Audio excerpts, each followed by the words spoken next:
This conference will now be recorded.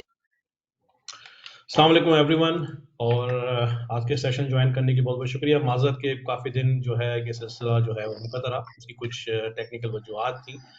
तो hopefully इंशाल्लाह हमारी कोशिश होगी कि अब ये वीकली जो हमारा सेशन जो है, जब तक हमारा कोर्स का पूरा जो कंप्लीट नहीं हुआ ट्रैक, उस वक्त तक हम इसको कंटिन्यू रखें। तो सबसे पहले आज के हमारे जो प्रेजेंटर हैं राना जफ़र साहब, thank you so much Rana Zafar साहब कि आपने टाइम निकाला सबके लिए। और आज का टॉपिक जो है राना जफ़र साहब का वो टेंडरिंग के हवाले से है। और राना जफ़र साहब हमारे QSAP के कोऑर्डिनेटर भी हैं माशाल्लाह। 27 ईयर्स से जो है वो फील्ड में काम कर रहे हैं। इनका एक बहुत स्ट्रॉन्ग बैकग्राउंड है एस्टिमेशन और टेंडरिंग के हवाले से। और एक इसके अलावा साथ साथ जो चार्टर्ड मेंबर भी हैं RICS के। तो मैं ज़्यादा टाइम नहीं लूँगा राना साहब, ओवर टू यू, आप स्टार्ट कीजिए वो session. Thank you so much.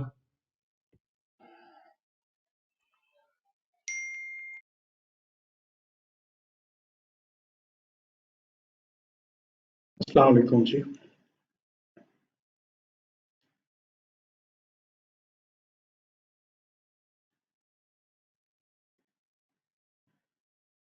Screen नजर आ रही है आप सब लोगों को? वालेकुम अस्सलाम जी। राणा साहब स्क्रीन नजर आ रही है, उस पे स्लाइड शो नहीं हो रही।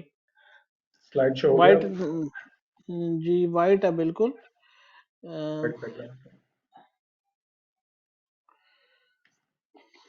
अब शो हो रहा है?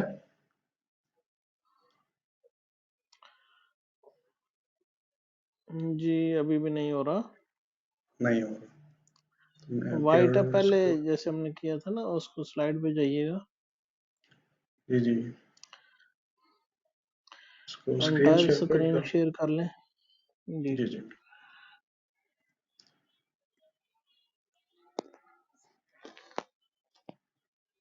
जी आप स्क्रीन शो हो रही है। ठीक है, स्लाइड शो हो गया? जी जी सर। चलिए,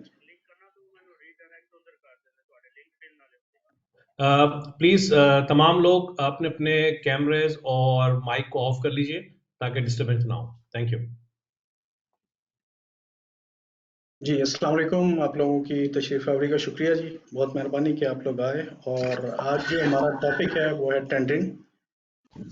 टेंडरिंग जो है बहुत इम्पोर्टेंट टॉपिक है क्योंकि लेवल 3 है और कोर कॉम्पिटेंसी है अगर हम RICS के पर्सपेक्टिव में देखें तो। ठीक है जी, लेवल 3 का मतलब ये होता है कि आप ना सिर्फ नॉलेज हो, अंडरस्टैंडिंग हो इस टॉपिक पे, ना सिर्फ प्रैक्टिकल एप्लीकेशन हो, बल्कि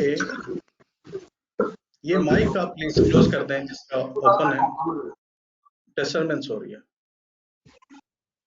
माइक चेक कर लें सब लोग अपने, और माइक प्लीज ऑफ कर दें। ठीक है जी। अब क्योंकि ये लेवल 3 है, इसमें आपको एडवाइस करना है, क्लाइंट को बताना है कि क्या डूज हैं और क्या डोंट्स हैं। तो एक्सपर्टाइज आपने अचीव करनी होती है इस कॉम्पिटेंसी में, इस टॉपिक पे। इसकी इतनी अहमियत है।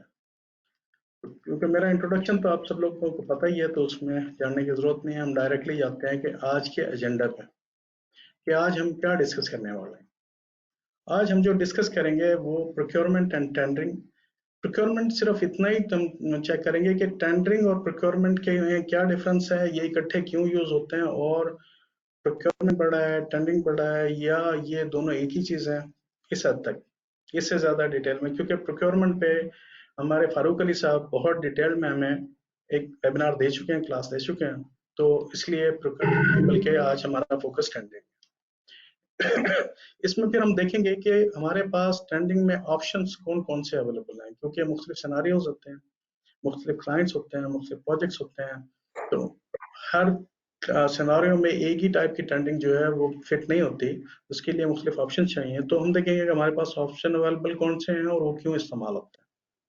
फिर role of trending, role of a quantity surveyor in trending process के, QS का रोल ट्रेंडिंग में कहाँ कहाँ है, ओवरऑल भी देखेंगे। और पर्टिकुलरली टेंडिंग प्रोसेस में QS का रोल कितना इंपॉर्टेंट है और कहाँ कहाँ है और कैसे होता है, ये सब हम लोग चेक करेंगे।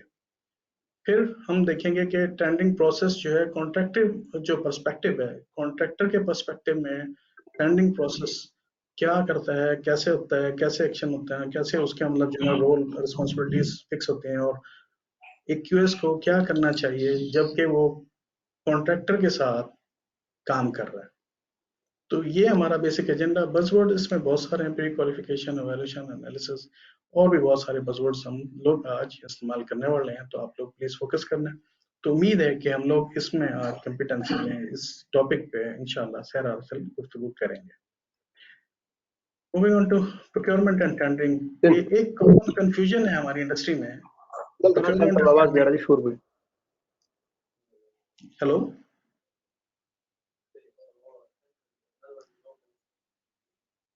तो प्रोक्योरमेंट और टेंडरिंग को लेके एक बड़ी कंफ्यूजन है। वो ये है कि ये एक ही चीज है या ये दो डिफरेंट चीजें हैं। तो मैं आपको बता दूं कि ये दो डिस्टिंक्ट एक्टिविटीज हैं, ये एक ही चीज बिल्कुल नहीं है। प्रोक्योरमेंट और चीज है, टेंडरिंग और चीज है। ये अलग बात है कि ये हैंड इन हैंड जाते हैं और ये मर्ज है एक दूसरे में। एक के बगैर दूसरा और दूसरे के बगैर एक जो है वो पूरा नहीं होता। ठीक है जी। तो प्रोक्योरमेंट अगर हम देखें तो ये ओवर एक्ट है ओवरऑल जो गुड्स और सर्विसेज को प्रोक्योर करने का फ्रॉम एक्सटर्नल सोर्सेज। अब एक्सटर्नल सोर्सेज कौन कौन से हैं? एक्सटर्नल सोर्सेज जो हमारे होंगे उसमें एक प्रोजेक्ट साइकिल होता है, उसमें स्टार्ट प्रोजेक्ट करना, इनिशिएशन करना है, फिर प्रोजेक्ट ब्रीफिंग होती है, फिर प्रोजेक्ट का कॉन्सेप्ट डिजाइन बनता है, डिटेल डिजाइन होता है, टेक्निकल डिजाइन होता है, फिर हमारा जो टेंडरिंग होती है कंस्ट्रक्शन फेज में जाता है, फिर हम हैंडिंग ओवर होती है प्रोजेक्ट की, उसके बाद वो यूज वाले फेज में चला जाता है जो प्रोजेक्ट का लाइफ साइकिल है। इस हर साइकिल में जो प्रोक्योरमेंट हो रही होती है वही क्या हो रही होती है कि या तो हम कॉस्ट प्लानर को प्रोक्योर कर रहे हैं, कॉस्ट कंसल्टेंट को प्रोक्योर कर रहे हैं, ताकि वो हमें बताए कि प्रोजेक्ट वायबल है, फिजिबल है, इसकी मतलब जो है ना कॉस्टिंग कितनी होगी ऑर्डर ऑफ कॉस्ट एस्टिमेट पे। तो फिर दूसरे स्टेज पे आके हम डिजाइन कंसल्टेंट प्रोक्योर करते हैं। फिर आगे चलते हैं तो हम जब उसके जो है प्रोजेक्ट के सप्लायर्स और कॉन्ट्रैक्टर को देखते हैं ताकि इंजीनियरिंग एस्टिमेट बनाया जा सके। फिर उससे अगली स्टेज पे हम कॉन्ट्रैक्टर को प्रोक्योर करते हैं। फिर नेक्स्ट स्टेज पे हम प्रोजेक्ट जो कंस्ट्रक्शन स्टेज पे हम मटेरियल प्रोक्योर करते हैं। तो ये ओवरऑल प्रोक्योरमेंट का जो एक बड़ा सर्कल है। हम लोग प्रोक्योरमेंट को सिर्फ इतना लेते हैं कि जो मटेरियल परचेज करना होता है उसको प्रोक्योरमेंट कहते हैं, नहीं, पूरे प्रोजेक्ट को भी प्रोक्योर करना होता है, कॉन्ट्रैक्टर को भी प्रोक्योर करना होता है, कंसल्टेंट को भी प्रोक्योर करना होता है। तो ये बहुत सारी प्रोक्योरमेंट एक ओवरऑल प्रोसेस है। नेक्स्ट पेज स्लाइड पे हम लोग इसके बारे में भी देखेंगे। और जो टेंडरिंग है वो क्या है? टेंडरिंग बेसिकली इंपॉर्टेंट फेज है प्रोक्योरमेंट स्ट्रेटेजी का। ठीक है, टेंडरिंग जो है with in a procurement fall करता है। जो प्रोक्योरमेंट का सर्कल होता है उसमें प्रोक्योरमेंट भी एक जगह में आता है, टेंडरिंग भी एक जगह में आता है प्रोक्योरमेंट में। तो टेंडरिंग क्यों करते हैं, किस लिए करते हैं, इसका मकसद क्या है? टेंडरिंग करने का मकसद दो है, बेसिकली दो बुनियादी मकसद हैं। एक मकसद नंबर वन तो ये है कि हम उसमें एक प्रोजेक्ट की प्राइस को जो है फाइनलाइज करते हैं, बेस्ट प्राइस को इंश्योर करते हैं। ठीक है जी, through bidding process, through tendering process. दूसरा इसका मकसद ये है कि जो बेस्ट कॉन्ट्रैक्टर है उसको हम ऑन बोर्ड लेते हैं through the process of tendering. अब अगर सवाल हो कि बेस्ट कॉन्ट्रैक्टर कौन होता है जी, बेस्ट कॉन्ट्रैक्टर कैसे उसे बेस्ट कॉन्ट्रैक्टर कहेंगे? ऐसा कॉन्ट्रैक्टर जो बिडिंग के प्रोसेस में ये अपने आप को शो करे, जाहिर करे डॉक्यूमेंट्री एविडेंस के साथ, प्रोसेस प्रॉपर प्रोसेस के बाद कि वो जो फाइनेंशियली वायबल है, टेक्निकली स्ट्रांग है, रिसोर्सफुल है और एक्सपीरियंस्ड है। जो चार बेसिक क्वालिटीज किसी कॉन्ट्रैक्टर में हैं तो इसका मतलब है कि वो बेस्ट कॉन्ट्रैक्टर है अमंग ऑल अदर्स। ठीक है जी। और फिर हम कहते हैं कि टेंडरिंग क्यों की जाती है? तो अगर हम देखें टेंडरिंग क्यों की जाती है, तो टेंडरिंग इसलिए की जाती है ताकि हम एक प्रोसेस एक प्रोवाइड करें जो कि एफिशिएंट हो, इकोनॉमिकल हो, ट्रांसपेरेंट हो और जिसमें कम्पिटिटिवनेस जो है इंश्योर की जा सके।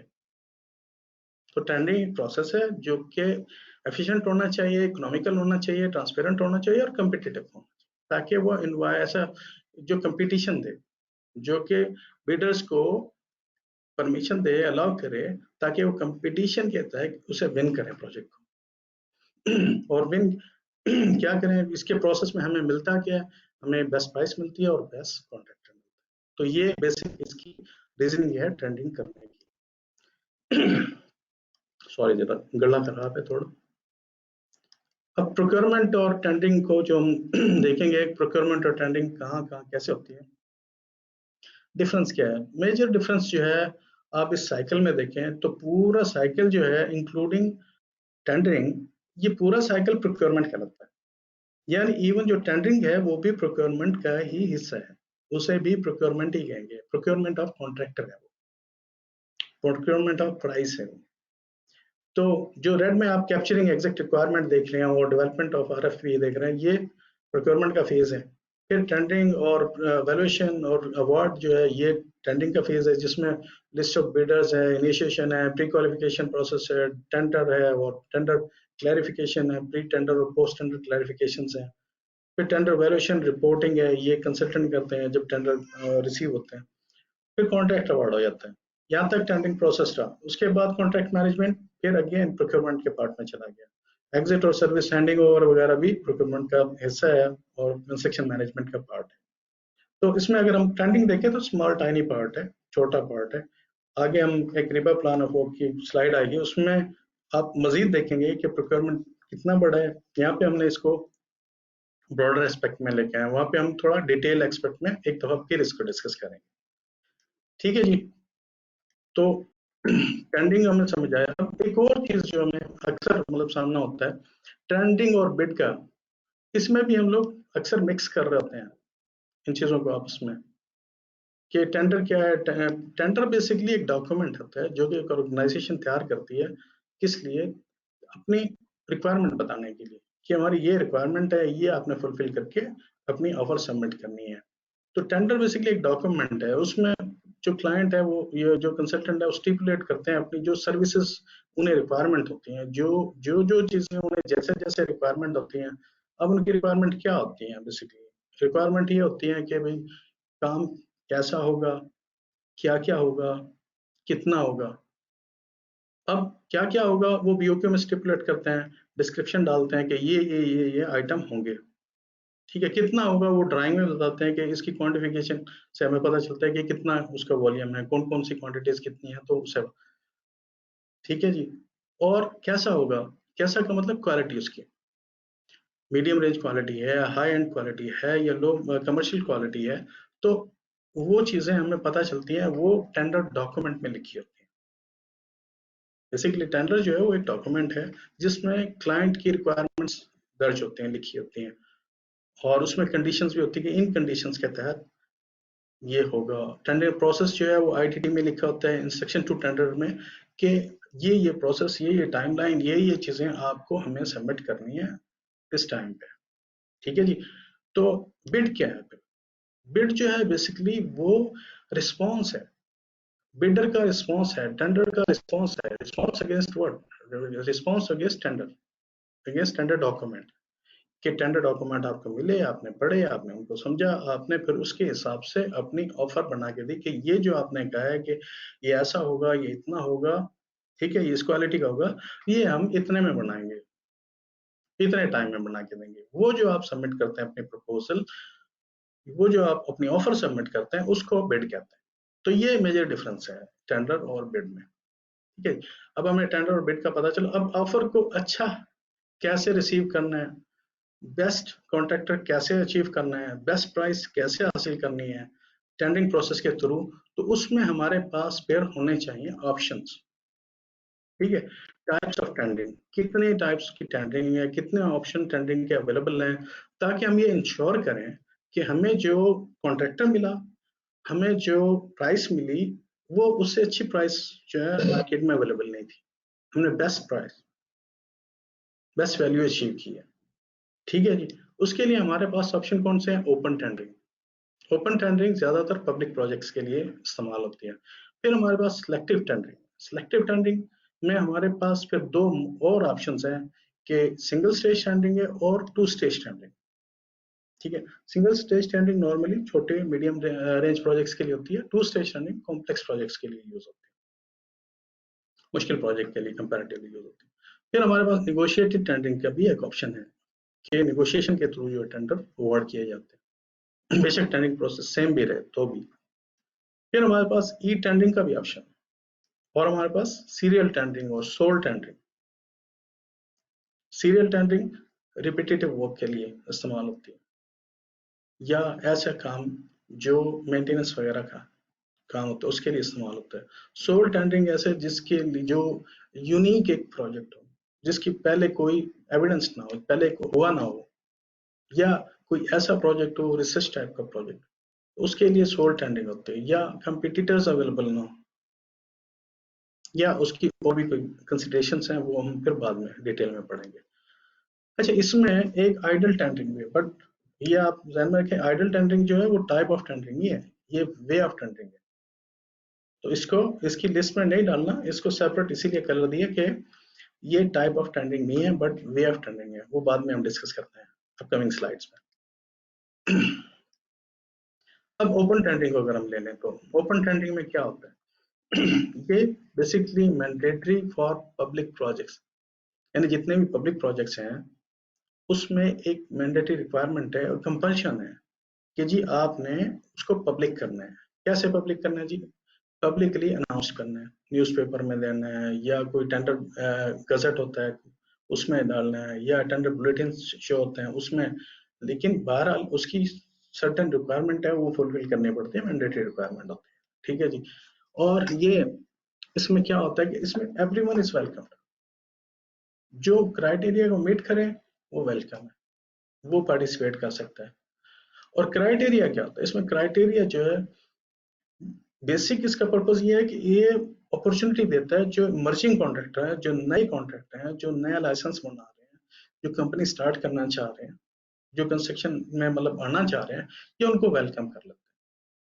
कैसे वेलकम कर लेते हैं? क्योंकि इसमें बेसिकली रिक्वायरमेंट कम है, उतनी रिक्वायरमेंट नहीं है जितनी normally other type of tendering में होता है।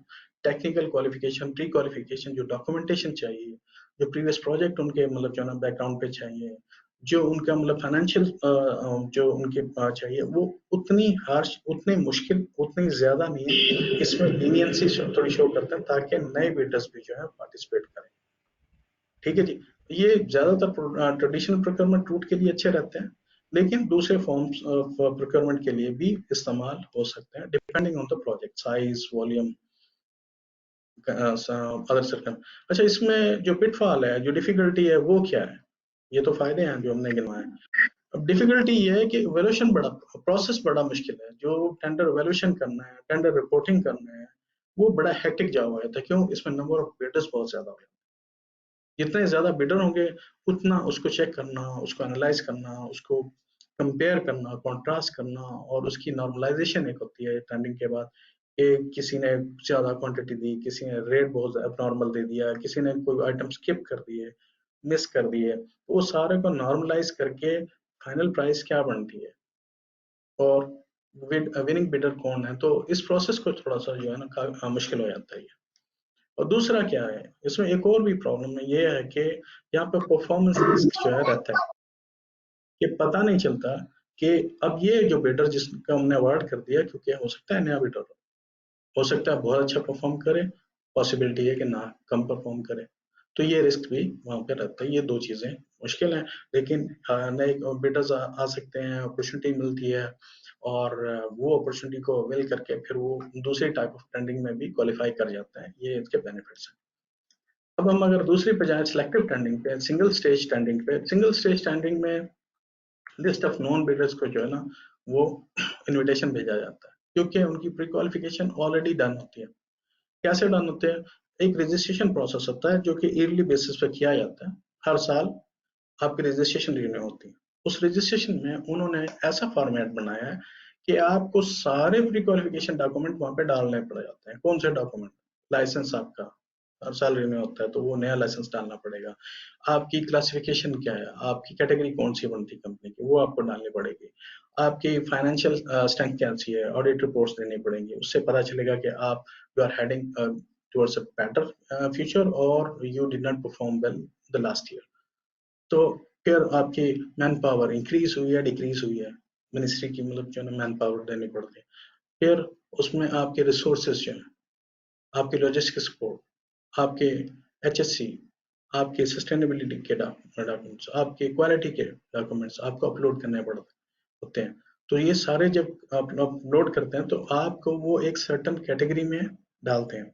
जो उनकी टेंडर जो क्लासिफिकेशन वैल्यूएशन उनकी जो टीम होती है क्लाइंट की, वो आपको एक एक सर्टन पैकेट में, क्योंकि एक ब्रैकेट्स उन्होंने बनाई होती हैं। जैसे छोटे कॉन्ट्रैक्टर्स जो हैं, जो जिनकी कम मैन पावर है, जो उनको वो 1 से 5 मिलियन के टेंडर देते हैं। फिर 5 से 15 मिलियन के, 15 से 50 मिलियन के, 50 से 100 मिलियन के, 100 से 300 मिलियन के, और फिर 300 से 1 बिलियन तक के प्रोजेक्ट के लिए जो बिडर्स होते हैं, जो क्वालिफाई करते हैं based on their submitted documents और based on their previous experiences, उसकी बेस पे वो उनको ब्रैकेट्स में डाल देते हैं। उस ब्रैकेट की बेस पे अगर कोई टेंडर आया 40 मिलियन का, तो जो बिडर्स 15 से 50 मिलियन के ब्रैकेट में, पहले वो उनको निकाल लेंगे। अच्छा, फिर वो कैसे सिलेक्ट करेंगे? दूसरा क्राइटेरिया उनका सिलेक्शन का ये है, वो देखेंगे कि सिमिलर प्रोजेक्ट किन बिडर्स ने किया हुआ है, किन किन कॉन्ट्रैक्टर्स ने किया हुआ है। तो जो सिमिलर प्रोजेक्ट 3-3 कर चुके होंगे, वो उनको इनविटेशन देते हैं। फिर उससे उन्हें पता होता है कि ये कॉन्ट्रैक्टर जो है, एक तो अच्छी बिड करेंगे, फिर उनका एक्सपीरियंस भी है, ये मतलब भी गारंटी है कि ये इस सक्सेसफुली इस प्रोजेक्ट को कंप्लीट कर लेंगे। ठीक, इसका ये फायदा है। Previous performance is known to the client. क्यों? क्योंकि उन्होंने, उनके पास मतलब डेटा होता है, उनके पास प्रीवियस प्रोजेक्ट की लिस्ट आपने सबमिट की होती है। ठीक है, प्रोवाइड लेवल प्लेइंग फील्ड। अब ये पॉइंट मुझे जाती तौर पर बड़ा अच्छा लगता है, क्योंकि इसमें सारे उस ब्रैकेट के होते हैं, सारों का लेवल ऑलमोस्ट मोरलेस सेम होता है। इसमें ये नहीं होता कि पहलवान आपका दूसरा जो ओपोनेंट पहलवान है वो बहुत छोटा आ रहा है, या बहुत मतलब बड़ा आ रहा है। छोटा आ रहा है तो आपकी विन जो है ना इंश्योर हो गई। अगर बड़ा आ रहा है तो आप मतलब मैक्सिमम चांसेस ये हो जाएंगे कि आप लूज करेंगे। जैसे ओपन टेंडरिंग में तो पता ही नहीं है आपको कौन कितने बिडर आ रहे हैं। हो सकता है कोई बहुत छोटा बिडर भी हो, तो उसका क्या मतलब जो पिटफॉल होता है कि भाई छोटा बिल्डर के जो ओवरहेड है कम होते हैं। बड़े बिल्डर, बड़े कॉन्ट्रैक्टर जिसके बहुत ज्यादा मैन पावर होते हैं, उसकी सैलरी मिलियंस में होती है, तो उनके ओवरहेड बड़े होते हैं। वो उस मतलब कम क्वालिटी के काम पे वो सुटेबल नहीं रहते। तो यहाँ पे लेवल प्लेइंग फील्ड मिलता है आपको। Competitive bidding for specialist and complex project. अब ये स्पेशलिस्ट और कॉम्प्लेक्स प्रोजेक्ट के लिए इस तरह के बिडर्स को सिलेक्ट किया जाता है और उनसे वो प्रोजेक्ट फिर कंप्लीट कराए। अब यहाँ क्या एक पिटफॉल है, या जैसे हम डिसएडवांटेज क्या लें, क्या है कि यहाँ पे लॉस ऑफ अपॉर्चुनिटी है फॉर इमर्जिंग कॉन्ट्रैक्टर्स, के जो नए कॉन्ट्रैक्टर्स जो इमर्ज होना चाह रहे हैं, जो नए अपनी कंपनियां बना के, वो यहाँ पे पार्टिसिपेट नहीं करते। अच्छा, इसे अदर सेंस में देखें तो ये कुछ कुछ लिहाज से अच्छा भी है। क्यों अच्छा है? क्योंकि वो कॉन्ट्रैक्टर पहले ओपन टेंडरिंग में जाएंगे, प्रोजेक्ट एग्जीक्यूट करेंगे, एक्सपर्टाइज गेन करेंगे, अपने मतलब लॉजिस्टिक्स बिल्ड करेंगे, अपने जो वर्कर्स होंगे उनके, उनको पता चलेगा कि कैसे काम करना होता है। फिर वो जब आएंगे तो हमारी जो प्यारी कंस्ट्रक्शन इंडस्ट्री है, इसके लिए बर्डन नहीं होंगे, बल्कि इसको हेल्प आउट करेंगे। तो ये अपने लिहाज से अपॉर्चुनिटी भी है, अच्छी बात भी है। लेकिन एक दूसरे पर्सपेक्टिव में देखें तो ये थोड़ा सा वो लगता है कि नए कॉन्ट्रैक्टर जो है मर्ज नहीं कर पाए। अच्छा, इसमें रिस्क क्या है? Risk of receiving high bids है, क्योंकि सारे बिल्डर्स जो हैं वो नोन है, उन्हें पता है कि क्या एक्चुअल जो है फिगर्स क्या आएंगे, कौन कौन सी हार्डशिप्स होती हैं, कहाँ कहाँ पे एक्स्ट्रा जो हिडन चार्जेस है जो पे करने पड़ते हैं, कहाँ कहाँ एक्स्ट्रा कॉस्ट आ जाती है। जब उन्हें पता है, क्योंकि वो कर चुके हैं, तो फिर बिड्स थोड़ी बहुत जो है वो इंजीनियरिंग एस्टिमेट से ज्यादा भी आ जाती है, क्योंकि उन्होंने प्रैक्टिकली वो काम किया होता है। तो बिड हाई रिसीव होने का थोड़ा सा एहतमाल रहता है।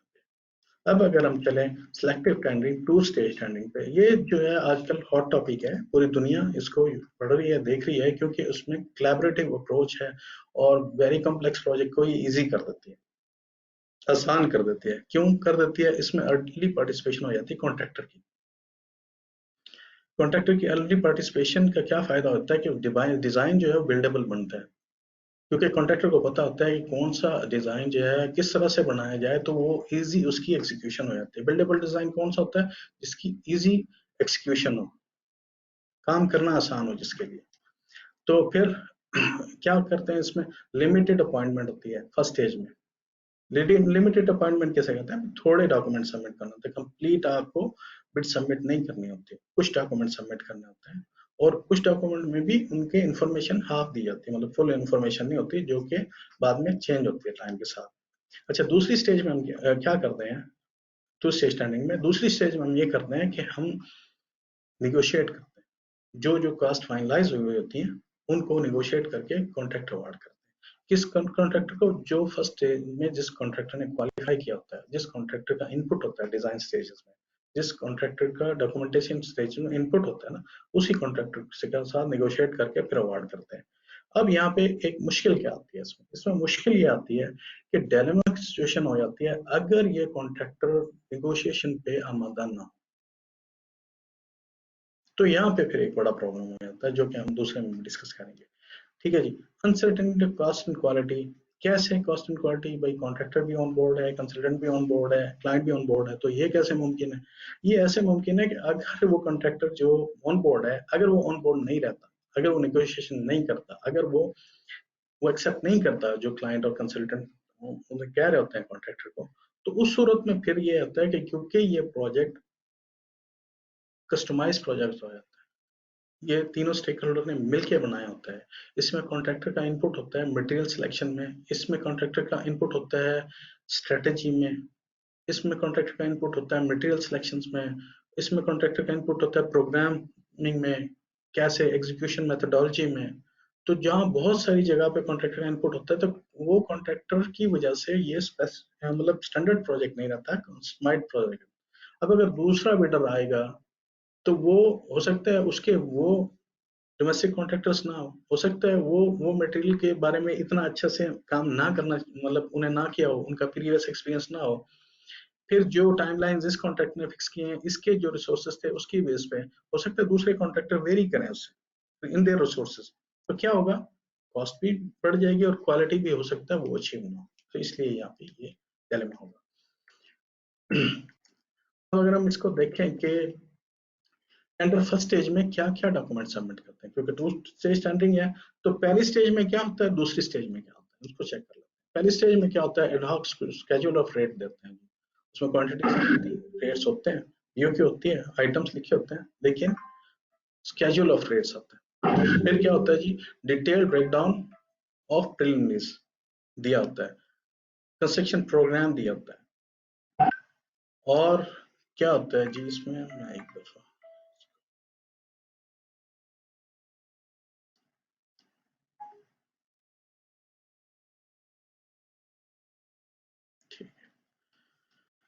कंस्ट्रक्शन मेथोडोलॉजी, कॉन्ट्रैक्टर्स जो भी पार्टिसिपेट कर रहे हैं, ये बिडिंग प्रोसेस है फर्स्ट स्टेज का, इसमें जो भी कॉन्ट्रैक्टर्स शामिल होते हैं, जो बिडर्स होते हैं, वो ये 6 चीजें देते हैं, रिसोर्सेज डिटेल देते हैं। अच्छा, इसमें सबसे इम्पोर्टेंट जो है वो ये है कि ये जो प्रॉफिट ओवरहेड्स उसमें फिक्स कर देते हैं। अब विनिंग कौन करेगा, विन वो करेगा ऑब्वियसली जिसने कम प्रॉफिट एंड ओवरहेड दिया होगा, और जिसने कम स्केड्यूल ऑफ रेट्स, जिसके रेट्स कम होंगे, क्योंकि जब क्वांटिटी एंटर करेंगे तो एक इंजीनियरिंग एस्टिमेट भी होता है ना, उनकी क्वांटिटीज होती हैं, वो जब एंटर करेंगे तो वो देखेंगे कि कौन सा जो बेटर है वो बेस्ट सुटेबल रहेगा, क्योंकि उन्हें भी पता होता है कि कौन सी क्वांटिटीज कितनी होंगी। लेकिन सेकंड स्टेज पे अगर चीजें डिफरेंटली जाएं और डिफरेंटली वो फाइनलाइज हो, तो उस सूरत में फिर वो सिनारियो चेंज भी हो सकता है, इसीलिए फिर निगोशिएशन होती है। क्योंकि over the period of time जैसे डिजाइन डेवलप होगा, जैसे चीजें आगे बढ़ेंगी, हो सकता है चीजें वैसे ना रहें जैसे पहले प्रिडिक्ट हो चुकी हैं, पहले स्टेज पे जैसे उनको देखा गया, इसलिए निगोशिएशन होती है। अब अगर इसके एडवांटेजेस देखें तो बहुत ज्यादा है, कैसे हैं, इम्प्रूव बिल्डेबिलिटी, क्यों, अर्ली इन्वॉल्वमेंट है कॉन्ट्रैक्टर की, कॉस्ट सर्टेनिटी है, क्यों, सारे स्टेक होल्डर ऑन बोर्ड हैं, रिड्यूस लाइकलीहुड पोटेंशियल डिस्प्यूट्स, क्यों, क्योंकि सारे तो एक टेबल पे बैठ के इसको प्रोजेक्ट को मतलब क्यों डिजाइन कर रहे हैं, तो जो भी उसमें इश्यूज रेज होंगे वो वहीं पे डिस्कस होते रहते हैं और वहीं पे हल हो जाएंगे। तो नेगोशिएशन तो हो ही चल ही रही होती है। Contractor advice on method of construction, कौन सी मेथोडोलॉजी बेहतर रहेगी, उससे फिर प्रोग्राम, आपका स्केड्यूल, आपकी टाइम लाइन्स, उनको भी मतलब सेटल डाउन करने में बेहतर, और फिर टाइम के कोई ईओटी के क्लेम्स भी जो है ना कम हो जाएंगे। तो इसमें काफी सारे आप बेनिफिट देखेंगे। और अगर एक देखें कि लास्ट में सेकंड लास्ट जो है, contractor can secure profitability in first stage and cost in second stage, तो इसको समझिए प्रॉफिटेबिलिटी कैसे इंश्योर कर रहा है, क्योंकि उसने परसेंटेज दे दी, जो भी क्वांटिटी होगी उसको रेट से मल्टीप्लाई करेंगे, जो भी अमाउंट आएगी उस पे वो जो रेट दिया होगा, जो परसेंटेज दी होगी प्रॉफिट एंड ओवरहेड की, वो उसको मिल जाएगी कॉन्ट्रैक्टर को, तो कॉन्ट्रैक्टर को लॉस नहीं आएगा। अच्छा जी, कॉस्ट कैसे, क्योंकि कॉस्ट में सप्लायर सब कॉन्ट्रैक्टर की भी इन्वॉल्वमेंट है, क्लाइंट और कंसल्टेंट की भी इन्वॉल्वमेंट है, कॉन्ट्रैक्टर की, तो सबकी जब इन्वॉल्वमेंट है, क्योंकि ये ओपन बुक पे हो रहा होगा, ये एक बेटर प्राइस फ्रॉम सब contractor on open book basis, तो जब ओपन बुक पे आ रहा है तो कॉस्ट तो वेरी क्लियर हो जाएगी सबके लिए, तो इसमें ना क्लाइंट का नुकसान है ना कॉन्ट्रैक्टर का नुकसान है, ये win win situation type of मतलब जो है ना एक मैकेनिज्म है, इसलिए ये आजकल हॉट टॉपिक बना हुआ है, इसीलिए इस पे ज्यादा काम हो रहा है, तो आप लोगों को भी मेरी मतलब सजेशन है कि आप लोग इसके बारे में डिटेल में पढ़ें। अच्छा, ये तो हो गया, सब खुश हैं, everything is going smoothly and happily.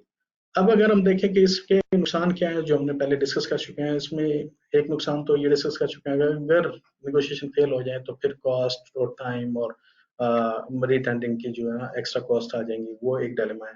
फिर दूसरा क्या है, इसमें दूसरा एक और भी प्रॉब्लम ये हो जाता है कि निगोशिएशन का मार्जिन कम हो जाता है, क्योंकि वो इकट्ठे कोलैबोरेशन में काम किया होता है उन्होंने 2 4 6 महीने, जो जितना टाइम भी लगता है डिजाइन डेवलपमेंट में, तो उनके एक रिलेशन बिल्ड हो जाता है, फिर उनको निगोशिएशन करने में थोड़ा सी प्रॉब्लम, थोड़ी सी हर्डल, मतलब वो कहते हैं ना, थोड़ा वो देखना पड़ता है कि जिनके साथ ताल्लुक है उनका, वो दोनों तरफ से फिर निगोशिएशन का मार्जिन थोड़ा श्रिंक होता है, ये एक मतलब जो है थोड़ा प्रॉब्लम है, बाकी सब इसमें अच्छे है, और वो प्रॉब्लम अपनी जगह पे है। तो निगोशिएटेड टेंडरिंग अगर हम देखें तो ये एक क्लाइंट की स्ट्रेटेजी है, निगोशिएशन टेंडरिंग के, वो निगोशिएट करके प्रोजेक्ट को देना चाहते हैं, एक तो ये है। अब स्ट्रेटेजी कैसा है, जैसे हमारे कुछ क्लाइंट हैं जो ट्रेडिशनल प्रोक्योरमेंट रूट पे जाते हैं और सिलेक्टिव टेंडरिंग होती है, सिलेक्ट करते हैं, फिर उसके बाद वो निगोशिएट करते हैं, क्योंकि टेंडर पे जो टेंडर डॉक्यूमेंट हमें रिसीव होता है उस पर लिखा होता है निगोशिएटेड टेंडर, ठीक है, negotiated tender number so and so. तो जब हम बिड सबमिट कर देते हैं, उसके बाद वो जो 3 बिडर्स हैं उनको बुलाते हैं, वो देखते हैं कि कहाँ पे उनको चांस है कि वहाँ पे वो निगोशिएट कर सकते हैं, क्योंकि उनके पास बहुत सारी बिड आई होती हैं, बहुत सारी बिड को और इंजीनियरिंग एस्टिमेट को जब वो कंपेयर करते हैं तो उनके पास क्लियर पिक्चर आ जाती है कि कहाँ मिस्टेक हुई है, कहाँ कौन से बिडर ने मिस्टेक की है, क्वांटिटी की या प्राइस की, तो कम से कम उन्हें मार्जिन कुछ ना कुछ वहां पे मिल जाता है, निगोशिएट करके वो, और 3 बिडर के साथ फिर एक बिडर को किसी को भी वो अवार्ड कर देते हैं। बाज़ औक़ात ये नेगोशिएशन 1 टाइम होती है, बाज़ औक़ात 2 टाइम भी होती है, ठीक है जी। तो ये तो होगी एक क्लाइंट की strategy to award the project.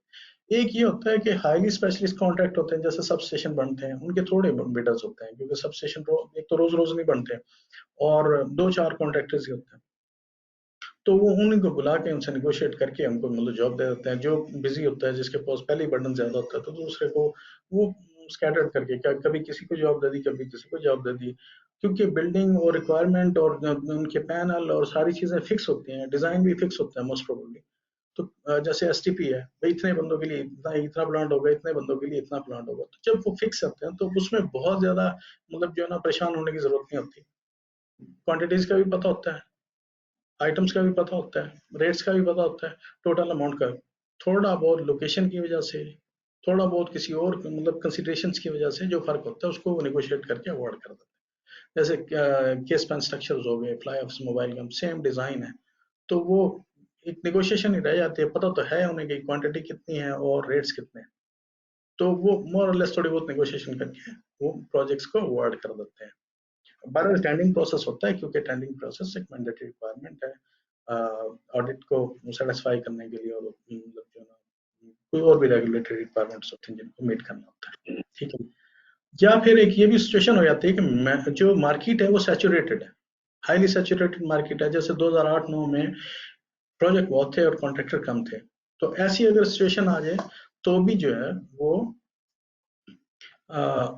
लोग आइडल टेंडरिंग करना शुरू हो जाते हैं, कि हाई प्राइस डालना शुरू हो जाते हैं कि अगर प्रोजेक्ट मिला तो हमें आउटसोर्स करना पड़ेगा, हमें एक्स्ट्रा रिसोर्सेज मिल रहे हैं, हमें बाहर से लेबर, फर्ज करें लेबर अगर आपका जो डोमेस्टिक लेबर है वो आपको 9 दिरहम पर आवर कास्ट करता है, तो बाहर वाला जो है वो 14 दिरहम कास्ट करेगा, क्योंकि उस पर उनके जो कॉन्ट्रैक्टर को भी कुछ चाहिए। इसी तरह जो भी आपने मैनेजमेंट ले करने हैं, जो भी काम करने हैं, या अपने मतलब जो है ना स्टाफ को इंसेंटिव देने हैं, ओवर टाइम देना है, बोनसेस देने हैं, तभी वो काम करेंगे इसका। तो उसमें फिर आपकी कास्ट बढ़ जाती है। उसको वो काउंटर करने के लिए आइडल टेंडिंग कर देते हैं कि ज्यादा प्राइस डाल दो, मिल गया तो वेरी गुड, ना मिला तो कोई बात नहीं। तो जब आइडल टेंडरिंग हो रही होती है तो फिर उन्हें मजबूरन जो है क्लाइंट को निगोशिएट करना पड़ता है, क्योंकि टेंडरिंग उन्हें पता है कि इंजीनियरिंग एस्टिमेट में इससे ज्यादा की बिल्डिंग नहीं है, कॉन्ट्रैक्टर को भी पता होता है, तो वहाँ पे भी निगोशिएटेड टेंडरिंग होती है। फिर क्लाइंट की हिस्ट्री होती है कि मुख्तलिफ क्लाइंट जो है ना वो कैसे काम करते हैं, तो कॉन्ट्रैक्टर को भी पता होता है, क्लाइंट्स को भी पता होता है, तो वहाँ पे वो मतलब जो है ना निगोशिएटेड टेंडरिंग बेस्ट सूटेबल रहती है। अब ये सूटेबल है ट्रेडिशनल के लिए भी, डिजाइन बिल्ड प्रोक्योरमेंट रूट्स के लिए भी, मुख्तलिफ प्रोक्योरमेंट रूट को ये कैटर कर लेती है। इसमें मतलब जो है ना प्रोविजन होती है। हाई टेंडर रिटर्न्स आते हैं इसमें।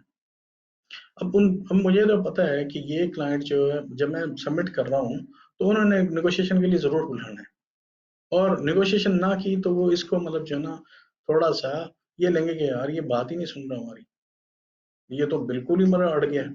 तो इस तरह की feeling, just to respect the client, just to give a respect to them, हमको एक क्वेश्चन रखना पड़ता है, ताकि जब क्लाइंट बुलाएगा, जब मतलब निगोशिएशन करनी पड़ेगी, तो हम थोड़ा सा मार्जिन उसमें रख लें, ताकि वो निगोशिएशन के टाइम पे उस मार्जिन को यूटिलाइज किया जा सके। तो इसलिए हाई टेंडर रिटर्न हो जाता है। नो और लेस कंपटीशन। अब उसकी कई वजूहत हैं। एक तो ये है कि इतने ज़्यादा बिडर ना हो, स्पेशलिस्ट जॉब हो, तो उसके लिए ज़ाहिर है हर बंदा काम नहीं करता, क्योंकि उसके लिए ह्यूज मशीनरी आपको चाहिए, और काम वो छोटे से होते हैं बस का। जैसे ये शेड है, इसके लिए जो मशीन है वो बड़ी एक्सपेंसिव मशीन है। ये span super span machine UPM की अमेरिका से इम्पोर्ट होते हैं, अब तो खैर चाइना से भी मिलते हैं, लेकिन एक टाइम था कि these were highly expensive machine, तो हर बंदा नहीं अफोर्ड नहीं कर पाता था। तो उसमें फिर यह है कि स्कोप ही कम, दो चार ही, हार्डली मतलब पूरे यूएई में 2 कॉन्ट्रैक्टर थे एक टाइम पे, तो फिर कंपटीशन नहीं रहता ऑब्वियसली। तो उनको फिर निगोशिएट करके उनको मतलब किसी जगह पे लाना पड़ता है। निगोशिएट कैसे करते हैं कि भाई यार मटेरियल इतने का है, इंस्टॉलेशन चार्जेस आपकी इतनी आ गई, तो टोटल कॉस्ट आपकी इतनी आ गई, आपने इतना ओवरहेड इस पे प्रॉफिट लगा लिया, तो इससे ज्यादा कॉस्ट कैसे बने, हमें प्रूव करो ना आप। तो इस तरह भी फिर क्लाइंट जो है ना वो निगोशिएट कर लेते हैं। ठीक है, अब हम आए ई टेंडरिंग। ई टेंडरिंग तो एक बड़ा प्यारा सब्जेक्ट है हर बंदे के लिए आजकल, खास तौर पे ये जब से पैंडेमिक आया है, ये कोरोना वाला, तो इसने तो इसकी अहमियत को और ज्यादा बढ़ा दिया, और अब तो ये मतलब वाइडली यूज्ड है, और हर बंदे को इसके बारे में नॉलेज होना, इंफॉर्मेशन होना बड़ा जरूरी है, क्योंकि अब यूएई में ऑलमोस्ट 80% क्लाइंट जो है वो ई टेंडरिंग पे ही काम कर रहे हैं। तो अगर किसी बंदे की अवेयरनेस नहीं है इसके साथ, इस सिस्टम के साथ, तो फिर तो मुश्किल हो जाएगा। अब इसके फायदे अगर सिंपली हम देख लें, सबको पता है इसका फायदा ही फायदा है, लेकिन फिर भी डिस्कशन के मोड में आने के लिए कि सस्टेनेबल है, कैसे सस्टेनेबल है। जो हजारों पेजेस हमने प्रिंट करने होते थे, फिर उनको स्टैम्प करना होता था, फिर उनको स्कैन करना होता था, फिर उसकी 3-3 कॉपियां बना के फिर सबमिट करने होते थे। तो ये जो पेपर आता है बेसिकली ट्रीज से आता है। तो आज बहुत सारे दरख्त जो हैं वो शुक्र मना रहे हैं कि भाई इस ई टेंडरिंग है, ये सस्टेनेबिलिटी इंश्योर होगी। फिर क्या है? जो एफिशिएंट है ये, एफिशिएंट कैसे है भाई, पहले वो paper work by by by transportation लेके जाने पड़ते थे, सबमिट करने पड़ता, अब अपने ऑफिस में एक क्लिक से आप सबमिट कर रहे हो। पहले जो इतने पेजेस आपको प्रिंट करने 2-2 दिन प्रिंटिंग में लगे जाते थे, अब वो आप जो इलेक्ट्रॉनिक स्टैंप उस पर लगाते हैं, वो हार्डली 2 मिनट में लग जाते हैं सारे डॉक्यूमेंट। जो काम 2 दिन का था वो 2 मिनट का रह गया। तो ई टेंडरिंग ने इतना बड़ा फायदा दिया है। फिर रिड्यूस कॉस्ट ऑफ टेंडिंग होगी।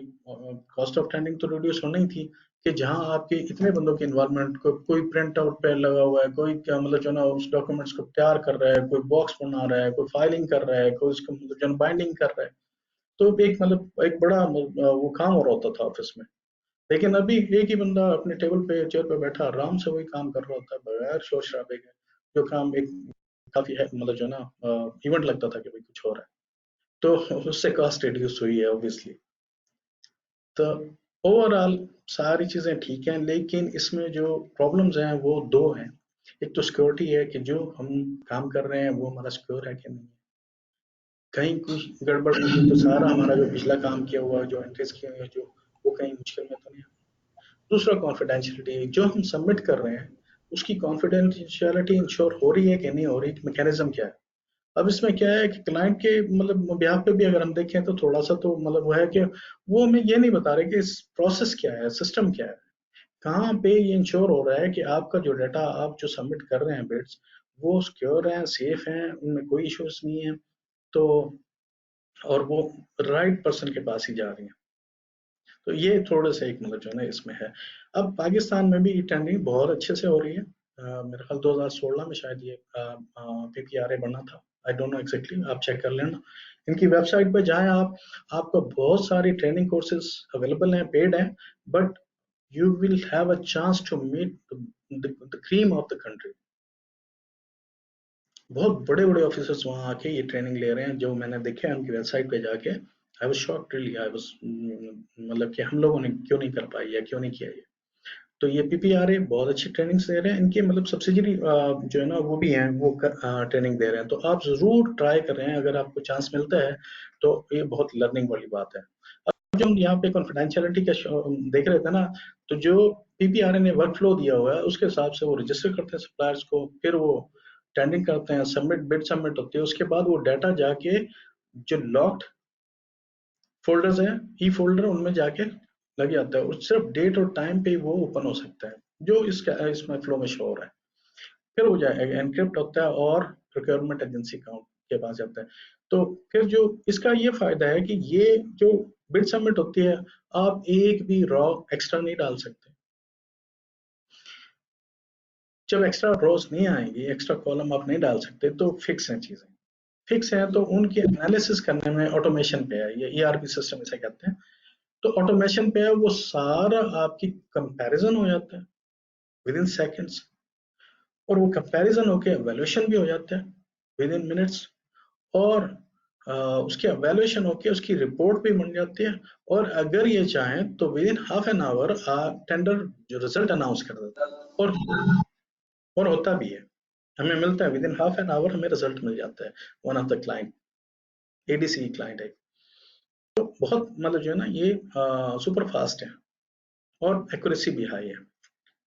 तो ई टेंडरिंग के बहुत बेनिफिट्स हैं, बहुत सारे बेनिफिट्स हैं, इस पे जरूर आप काम करें क्योंकि इसके बगैर अब चलना मुश्किल है। फिर हम सीरियल टेंडरिंग अगर देखते हैं कि नेशनल बिल ऑफ क्वांटिटीज दी होती हैं, यानी बीओक्यूज दिए होते हैं, उसमें हजारों आइटम होते हैं, 80-90 पेजेस की बीओक्यूज होते हैं, जिसमें छोटे छोटे छोटे छोटे बहुत सारे आइटम उन्होंने पूरे डिविजन के दिए होते हैं।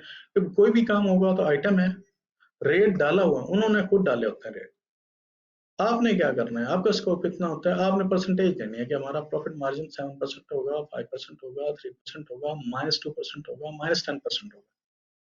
ठीक है जी, ये सीरियल टेंडरिंग है, ये रिपीटेटिव वर्क्स के लिए यूज होता है ज्यादातर। इसमें एक चीज और बड़ी ट्रिकी होती है कि स्केड्यूल ऑफ वर्क दिया होता है कि क्योंकि वर्क ऑर्डर बेस्ड होता है, वर्क ऑर्डर में वो काम ज्यादा भी दे सकते हैं, थोड़ा भी दे सकते हैं। आपका कॉन्ट्रैक्ट हो गया, टेंडरिंग हो गई, आपने अपनी बिड सबमिट कर दी, उसके बाद अब उन पे डिपेंड करता है कि वो काम वर्क ऑर्डर के बेस पे कितना देंगे, कहाँ देंगे। जितना काम होगा उसके हिसाब से उसका स्केड्यूल, उसके हिसाब से उसका वो फार्मूलाज दिए होते हैं उन्होंने, तो ये आपने चेक करना होता है कि ये फार्मूले ठीक है, इसके तहत जो काम निकल रहा है, जो ड्यूरेशन आ रही है, वो ड्यूरेशन में वो काम हो सकता है, नहीं अगर नहीं है तो आप कंसर्न अपने रेज कर सकते हैं। ठीक है, फिर अगेन वो कौन से प्रोजेक्ट्स के लिए shades, hangers, military installation, military के जो इंस्टॉलेशन होती हैं फिक्स होती हैं, वो चेंज नहीं कर सकते बार बार, क्योंकि उनकी जो साइज, हाइट और ये बाकी रिक्वायरमेंट्स होते हैं वो फिक्स होते हैं, वो एक जगह से दूसरी जगह मूव करते हैं, तो उन्हें वही चीजें चाहिए, अदरवाइज मिसफिट हो जाती हैं चीजें। इस तरह के कैंप्स हैं, इसी तरह हैंगर्स वगैरह हैं, एयरक्राफ्ट हैंगर है। अब सर्टन एयरक्राफ्ट के लिए सर्टन आपको हैंगर चाहिए, ना उससे बड़ा चाहिए ना उससे छोटा चाहिए, तो वो फिक्स हो जाते हैं। तो फिर उनका क्या है कि भाई जब चीजें ही फिक्स हैं तो क्वांटिटी भी फिक्स होगी, क्वांटिटी फिक्स होगी तो अब जो जो चेंज होने वाली चीज रह गई उसकी लोकेशन, उसके लिए वो मतलब मैकेनिज्म डाल देते हैं। तो यहाँ बात करने का मकसद ये है कि आपको ये बताना कि अगर सीरियल ऐसा कोई टेंडर आता है तो आपके ब्रेन में आएगा कि हाँ ये सीरियल टेंडरिंग का टेंडर है, इसमें मेरी रिक्वायरमेंट क्या बनती है, मुझे क्या करना है, और जब आपको समझ आ जाता है तो काम करना थोड़ा आसान हो जाता है उसके लिए। अब इसकी कॉन्ट्रैक्ट ड्यूरेशन 1 से 5 साल तक थी, ये थोड़ा सा एक ट्रिकी मतलब जो है ना काम है, क्योंकि 5 साल में आपकी इन्फ्लेशन डिफ्लेशन हो सकती है। ठीक है, अब इन्फ्लेशन हो गई 5 साल में, तो आपकी जो कॉस्ट है जो आपने सबमिट की थी 5 साल पहले वायबल नहीं रहेगी। तो कोशिश करें कि ड्यूरेशन कम से कम 2 साल मैक्सिमम हो। 5 साल तक चीज़ों को मेंटेन करना, सेम रखना पॉसिबल नहीं होता, और क्लाइंट को भी ये रियलाइजेशन अब है, तो वो ड्यूरेशन थोड़ा कम ही रखता है। अच्छा, इसमें कॉस्ट इम्प्लीकेशन एक और होती है, और वो बड़ी इंपॉर्टेंट होती है, उसको समझना बड़ा ज़रूरी है। उसके लिए आपको कुछ अपने जो बिड है उसमें क्वालिफिकेशन डालनी चाहिए कि भाई अगर इतना वर्क ऑर्डर इतनी अमाउंट का 1 साल के दरमियान ना मिला तो हमारा ये क्लेम होगा, क्योंकि हमारे इतने रिसोर्सेज हमने इस प्रोजेक्ट के लिए रखे हुए हैं, ऑन होल्ड रखे हुए हैं। जब भी आप काम देंगे हम ये काम करेंगे। तो फिर वो रिसोर्सेज को अगर आपने काम ही नहीं दिया, रिसोर्सेज तो हमने ऑन होल्ड रखे हुए आपके लिए, तो उनके फिर पेमेंट कौन करेगा? तो ये चीज बड़ी केयर करने वाली है। सीरियल टेंडरिंग जब आती है तो आपने ये चीज को जरूर इंश्योर करना है, इस चीज को जरूर हाईलाइट करना है। ठीक है जी। अब हम सोल टेंडरिंग पे जाते हैं। इसमें सोल टेंडरिंग क्या मतलब? अकेला टेंडर बेटर, या ज्यादा से ज्यादा 2 बेटर हो गए। तो सोल टेंडरिंग में जहाँ कहाँ होती है? वहां जहाँ अवेलेबिलिटी नहीं होती, जिस जॉब के लिए अवेलेबिलिटी, जो स्पेसिफिक प्रोजेक्ट बिल्कुल हाई, एक यूनिक प्रोजेक्ट होते हैं उनके लिए, और कंपिटिटर्स नहीं अवेलेबल होते हैं। अच्छा, बात का ये भी होता है। अब एक हमने प्रोजेक्ट एक विन किया 2012 में। वो प्रोजेक्ट एक हमारे लिए नया प्रोजेक्ट था, क्योंकि वो प्रोजेक्ट 15 साल से एक कंपनी कर रही थी, तो मार्केट में प्रोजेक्ट था ही नहीं, पता ही नहीं था। हम पार्टिसिपेट कर लिया उस टेंडर में, लकीली हमें मिल गया। अब हमें हमारे सप्लायर सब कॉन्ट्रैक्टर ने भी जो कॉस्ट जो मुख्तलिफ आइटम्स मटेरियल की, अब वो भी मतलब उस लेवल को नहीं समझ पाए, तो हमने अंडर कॉस्ट किया प्रोजेक्ट को। अंडर कॉस्ट किया। जैसे ही प्रोजेक्ट अवार्ड हुआ तो उसके बाद हमें रियलाइजेशन होगी कि भाई ये तो अंडर कॉस्ट हो गया प्रोजेक्ट। फिर हमने देखा, उसको एनालाइज किया कि अगर हम करते हैं तो हमें कितना लॉस आता है, और अगर हम छोड़ते हैं तो हमें कितना लॉस, क्योंकि हमारी ज़ाहिर वारंटी गारंटीज थी, वो हमें मतलब विड्रॉ करा लेते हो।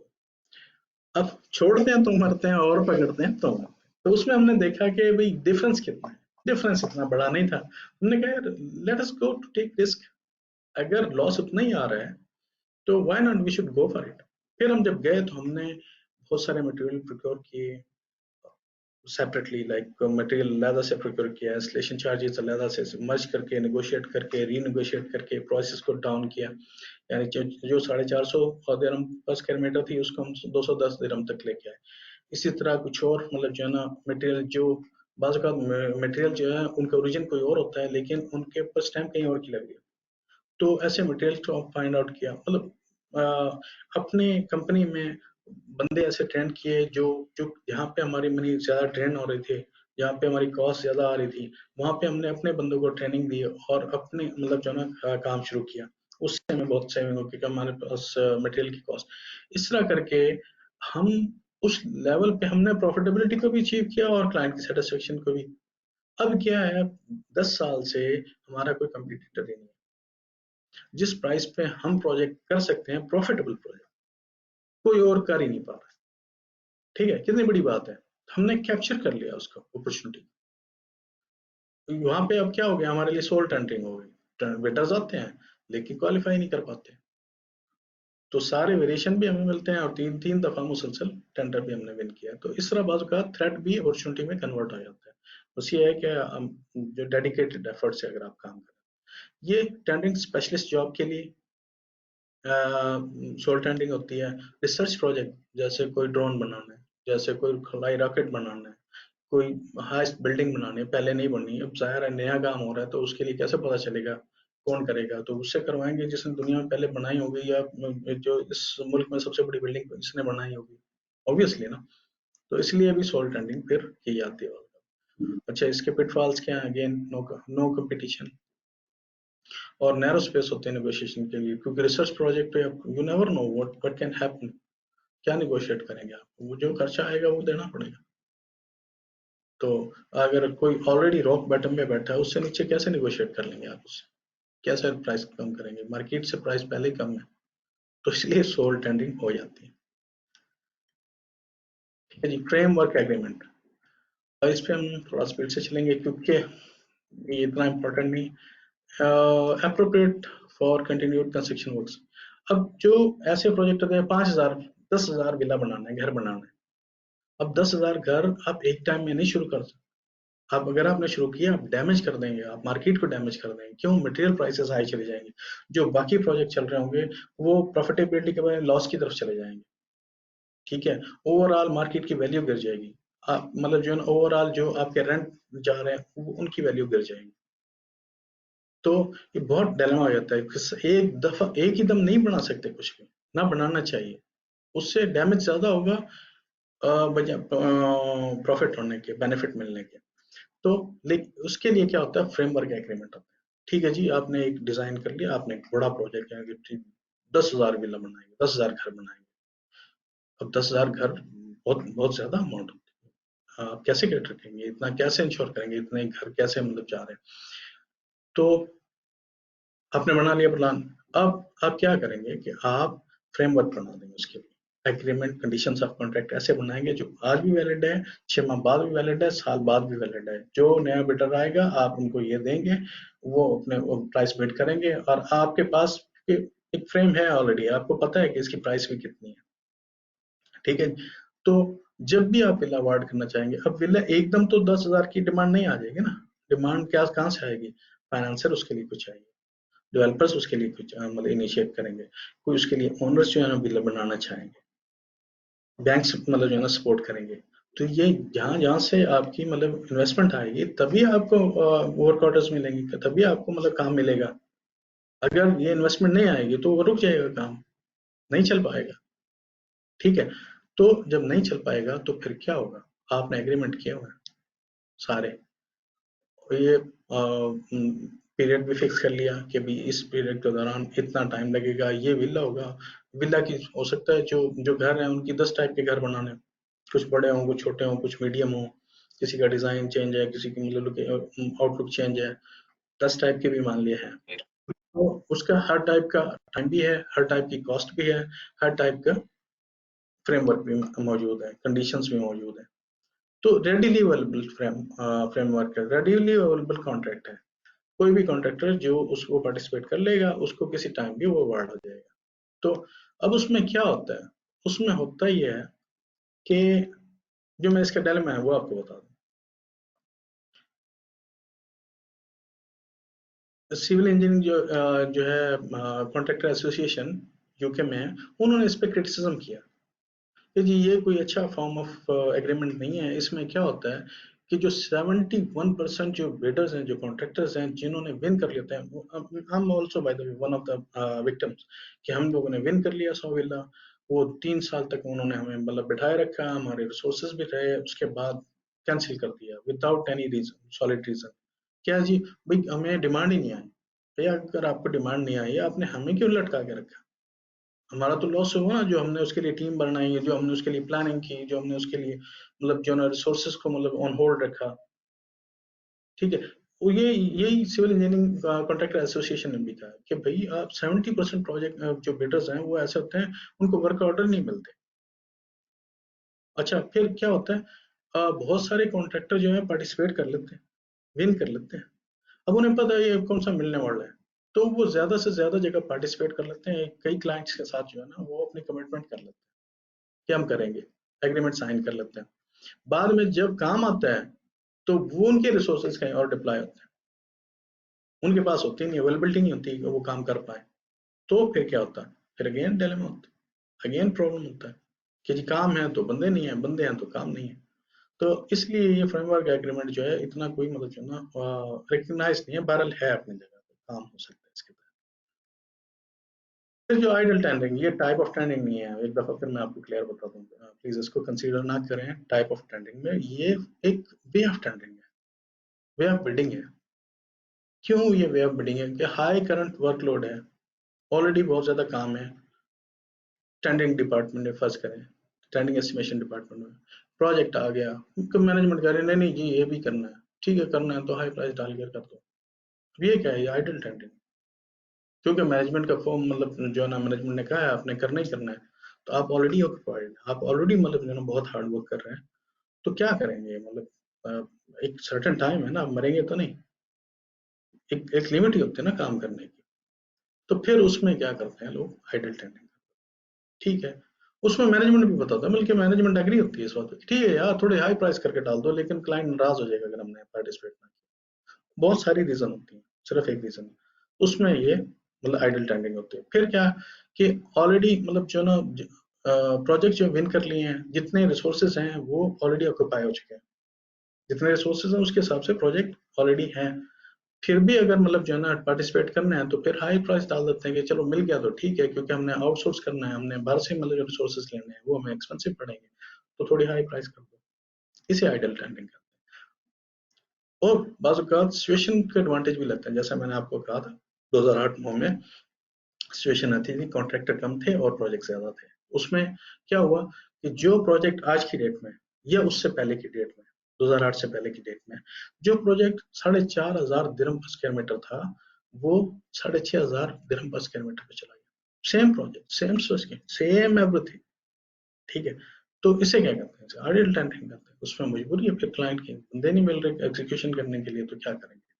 इसीलिए मैं पिछले उसमें कह रहा था कि अगर बहुत ज्यादा बूम हो जाएगा, बहुत ज्यादा कंस्ट्रक्शन होगी, तो दोनों तरफ से मार पड़ेगी। एक तो आपकी कंस्ट्रक्शन कॉस्ट बढ़ जाएगी, आपको मटेरियल नहीं मिल रहे होंगे, हर मटेरियल की कॉस्ट हाई हो जाएगी। दूसरा क्या होगा, जो एग्जिस्टिंग आपके एमएल एसेट्स होंगे, जो एग्जिस्टिंग बिल्डिंग होगी, उनकी वैल्यू खत्म हो जाएगी। उनको कहेंगे जब नहीं बन रहे हैं तो इसको क्यों हम इतने पैसे दें।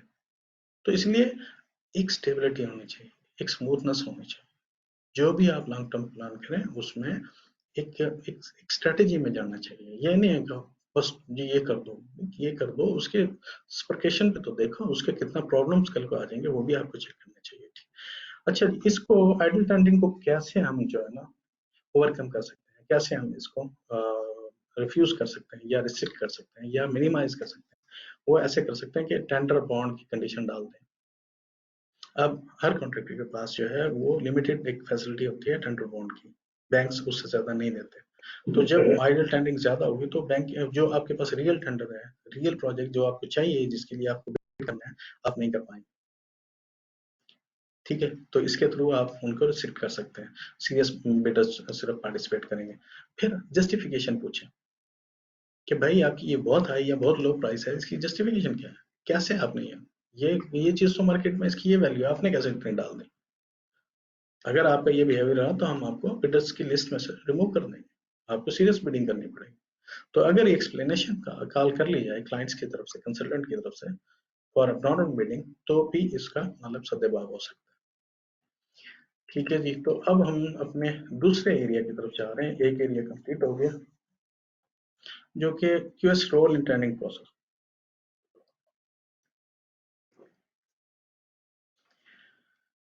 अरीबा प्लान ऑफ वर्क 2020, इन्होंने प्लान ऑफ वर्क दिया था 2007 में पहले, फिर 2013 में उसको फर्दर मॉडिफाई किया था, और अब 2020 में उन्होंने इसको एक बार और फर्दर एनहांस कर दिया, ज्यादा खूबसूरत, ज्यादा अच्छा कर दिया, जो पिटफॉल थे वो दूर कर दिया।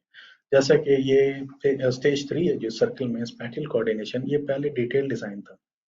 कॉन्सेप्ट डिजाइन और टेक्निकल डिजाइन जब हो गया तो डिटेल और टेक्निकल मोर और लेस सिमिलर है ना, क्या डिफरेंस है।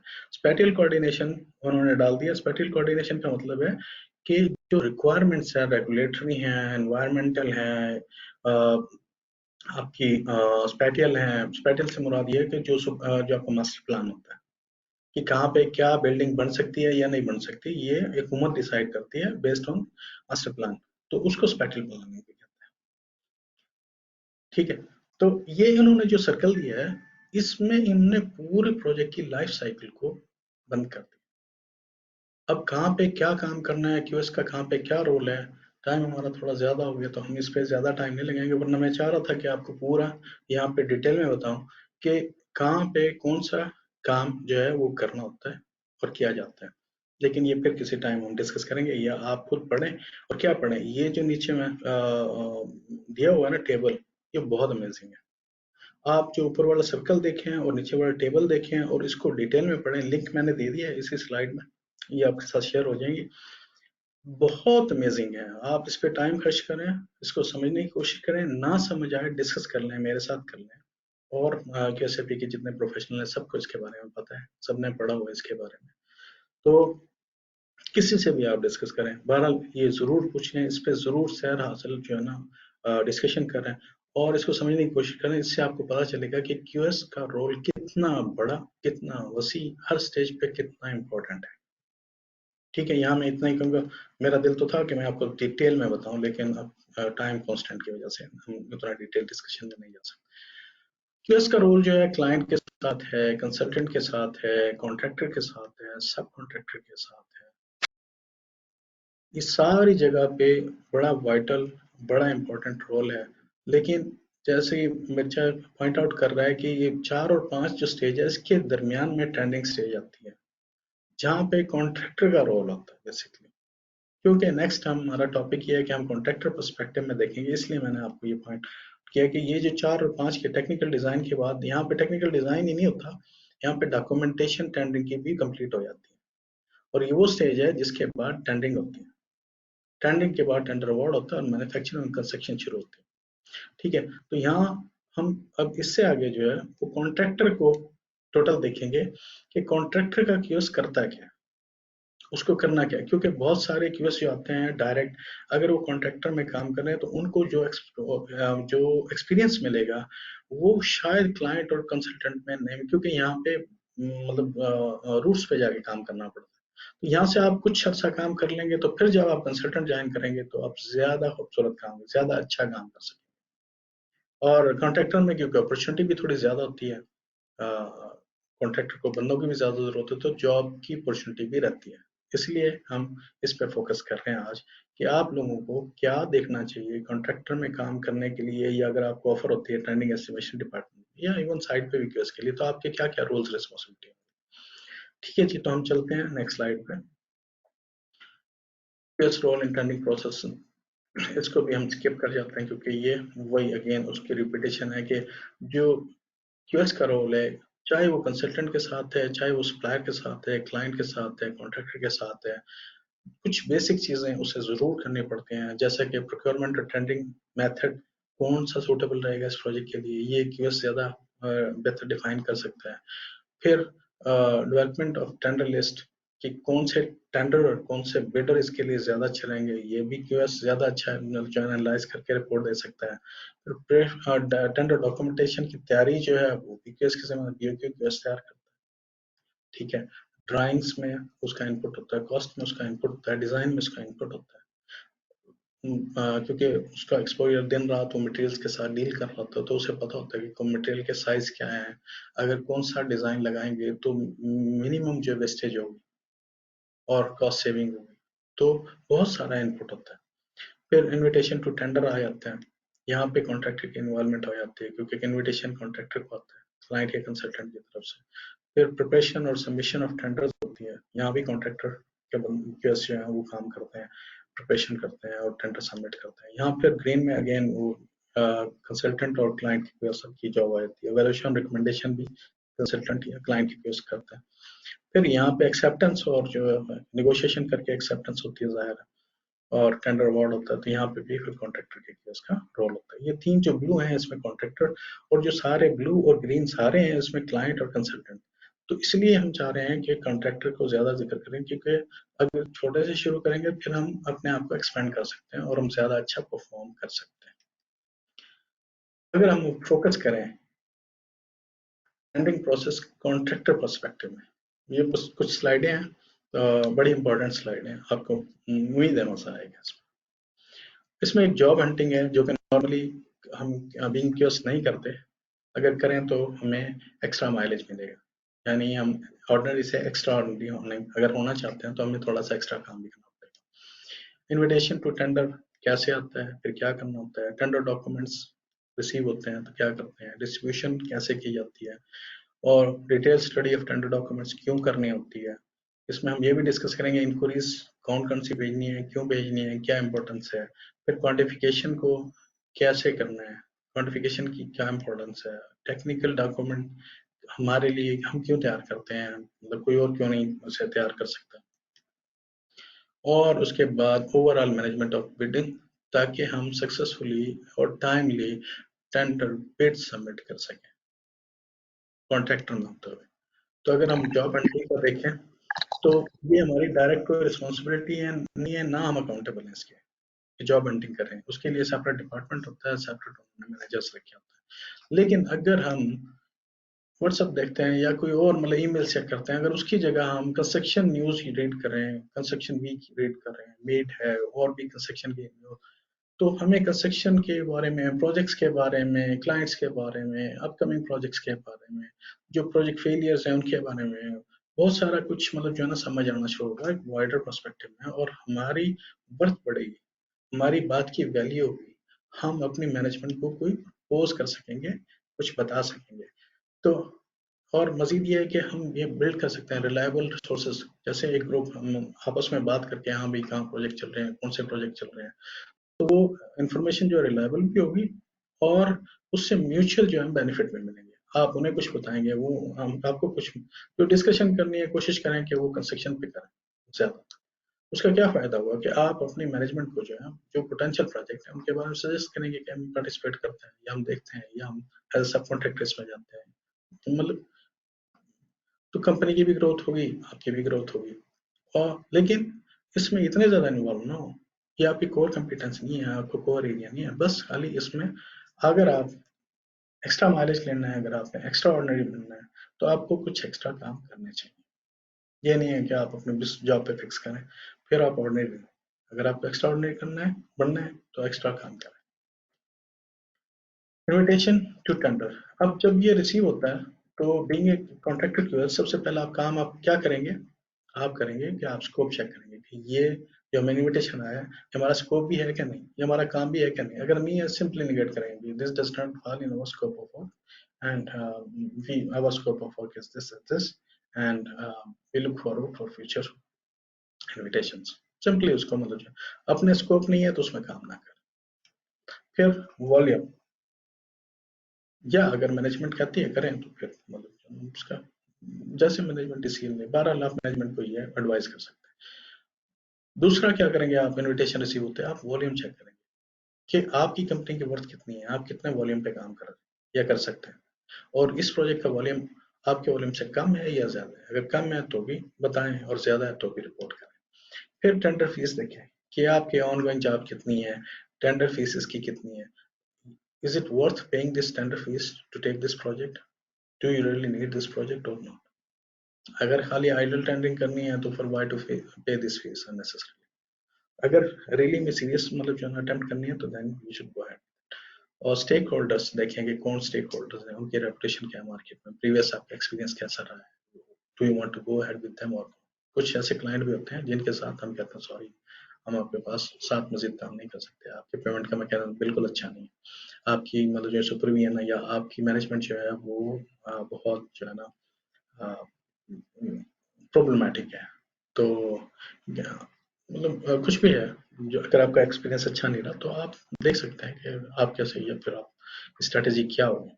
फिर ड्यूरेशन देखें प्रोजेक्ट क्या, उस ड्यूरेशन में आपके रिसोर्सेज अवेलेबल होंगे कि नहीं, लोकेशन प्रोजेक्ट की, उस लोकेशन पे आप काम कर सकते हैं कि नहीं, प्रोजेक्ट कितना है, अगर वहाँ आपको अप्रूवल लेने पड़े, आपको रेगुलेटरी वहाँ का लाइसेंस नहीं है और वहाँ के लाइसेंस के बगैर आप काम नहीं कर सकते, वहाँ ऑफिस सेटअप करना है फर्ज करें, अगर ऐसी कुछ सिचुएशन है तो why you should go for it.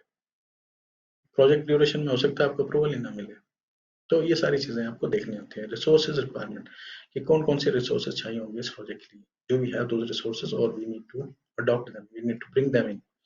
अगर हमें लाने हैं resources then it will be again a problem, मतलब जो ना कि ला सकते हैं कि नहीं ला सकते, सिचुएशन क्या है मैनेजमेंट के लिए पॉइंट आउट करें।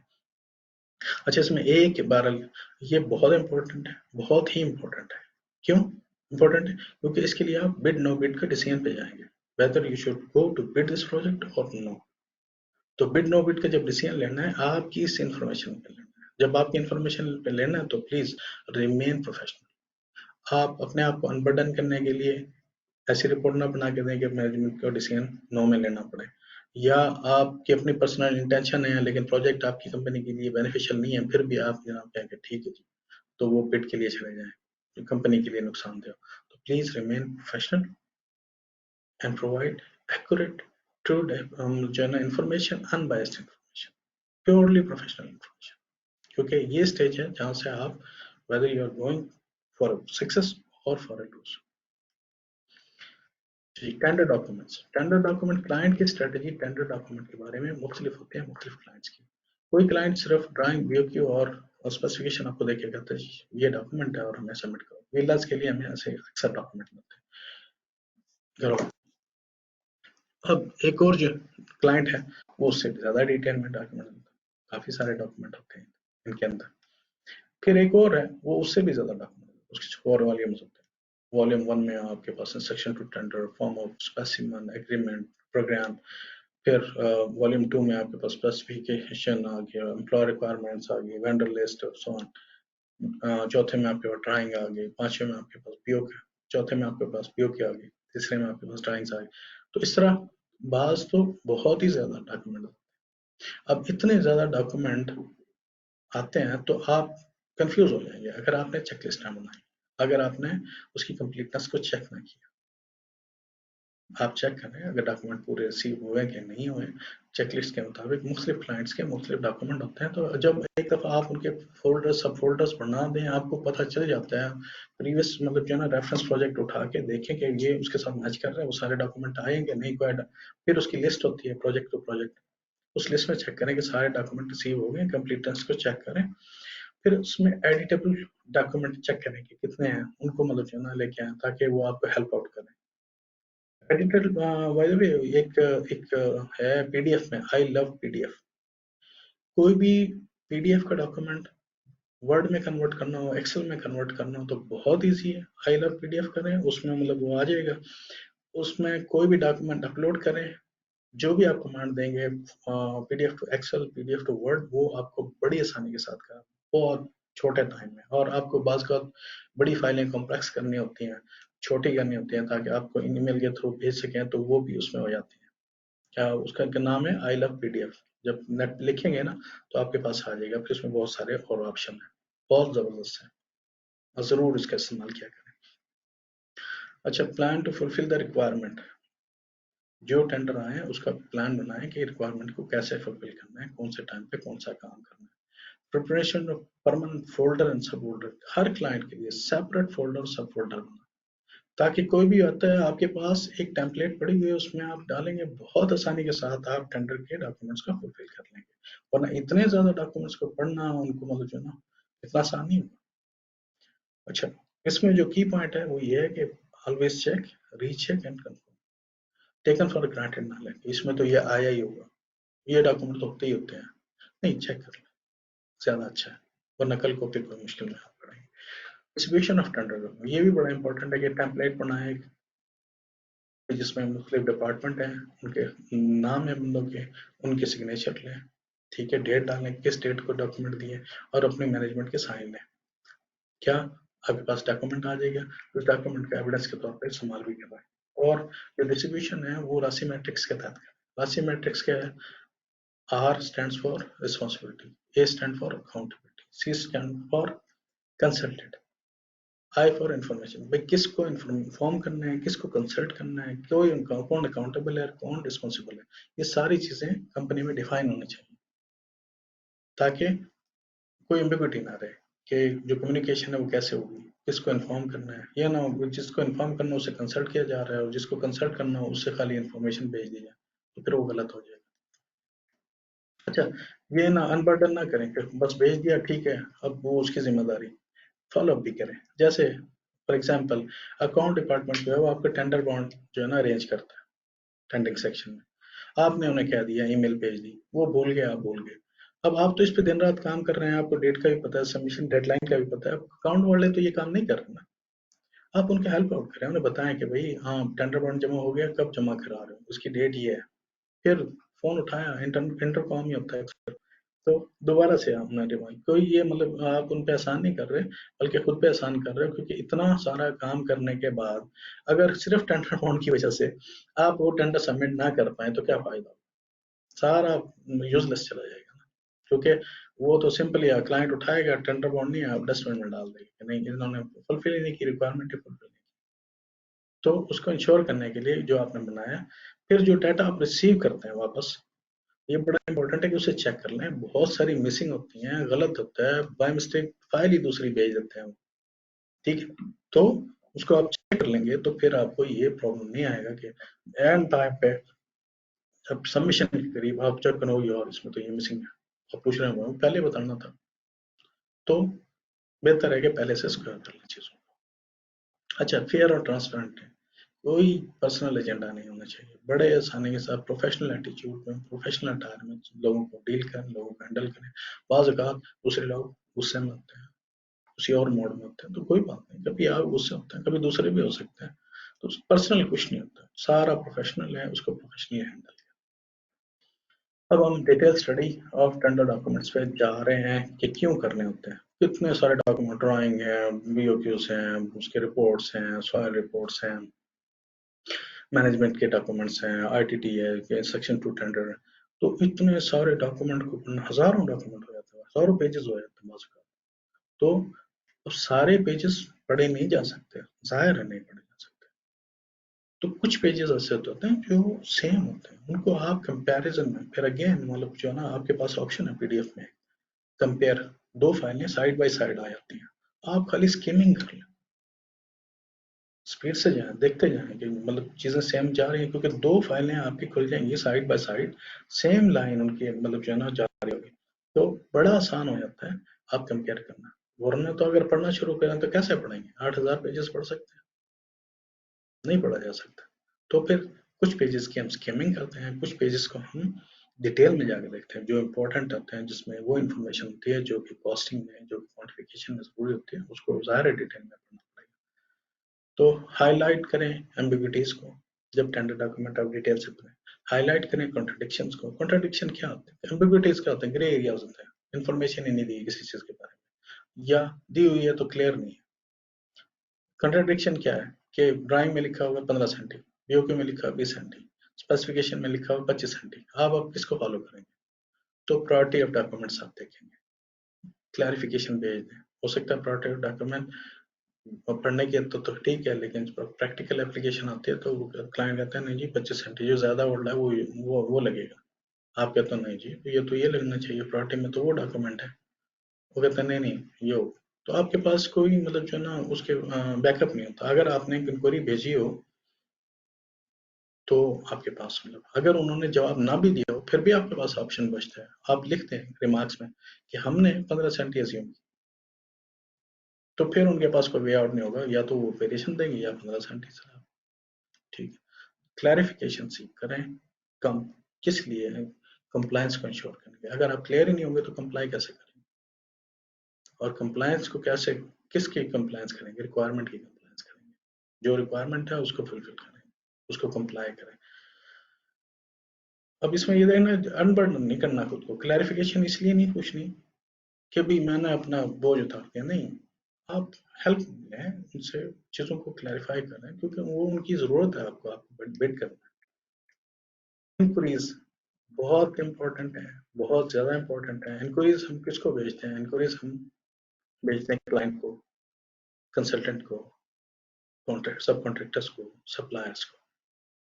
तो चारों से जो हमें फीडबैक मिलता है वो हमारी इंक्वायरी जितनी ज्यादा क्लियर होगी उनको पता आसानी से चलेगा, फिर जितनी ज्यादा सिंपल होगी उनको समझने में आसानी होगी, फिर हमारी इंक्वायरी जितनी उसके साथ सब्सटैंशिएशन होगी, जितना उसके पास डॉक्यूमेंट्री, जो हम फर्स्ट करें हम लिख दें रेफर टू टेंडर डॉक्यूमेंट, भाई कौन कौन सा डॉक्यूमेंट देखें, इतने बड़े डॉक्यूमेंट है, आप उसे बताएं कि ये आईटीटी के पेज नंबर इतना है, आइटम नंबर इतना है, ताकि वो पिन पॉइंट हो जाए और उन्हें बहुत ज्यादा सर्च ना करना।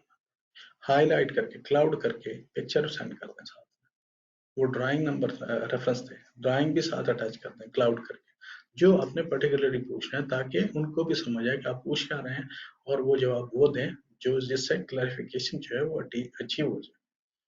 तो इसमें do not just clarify inquire but get clarified.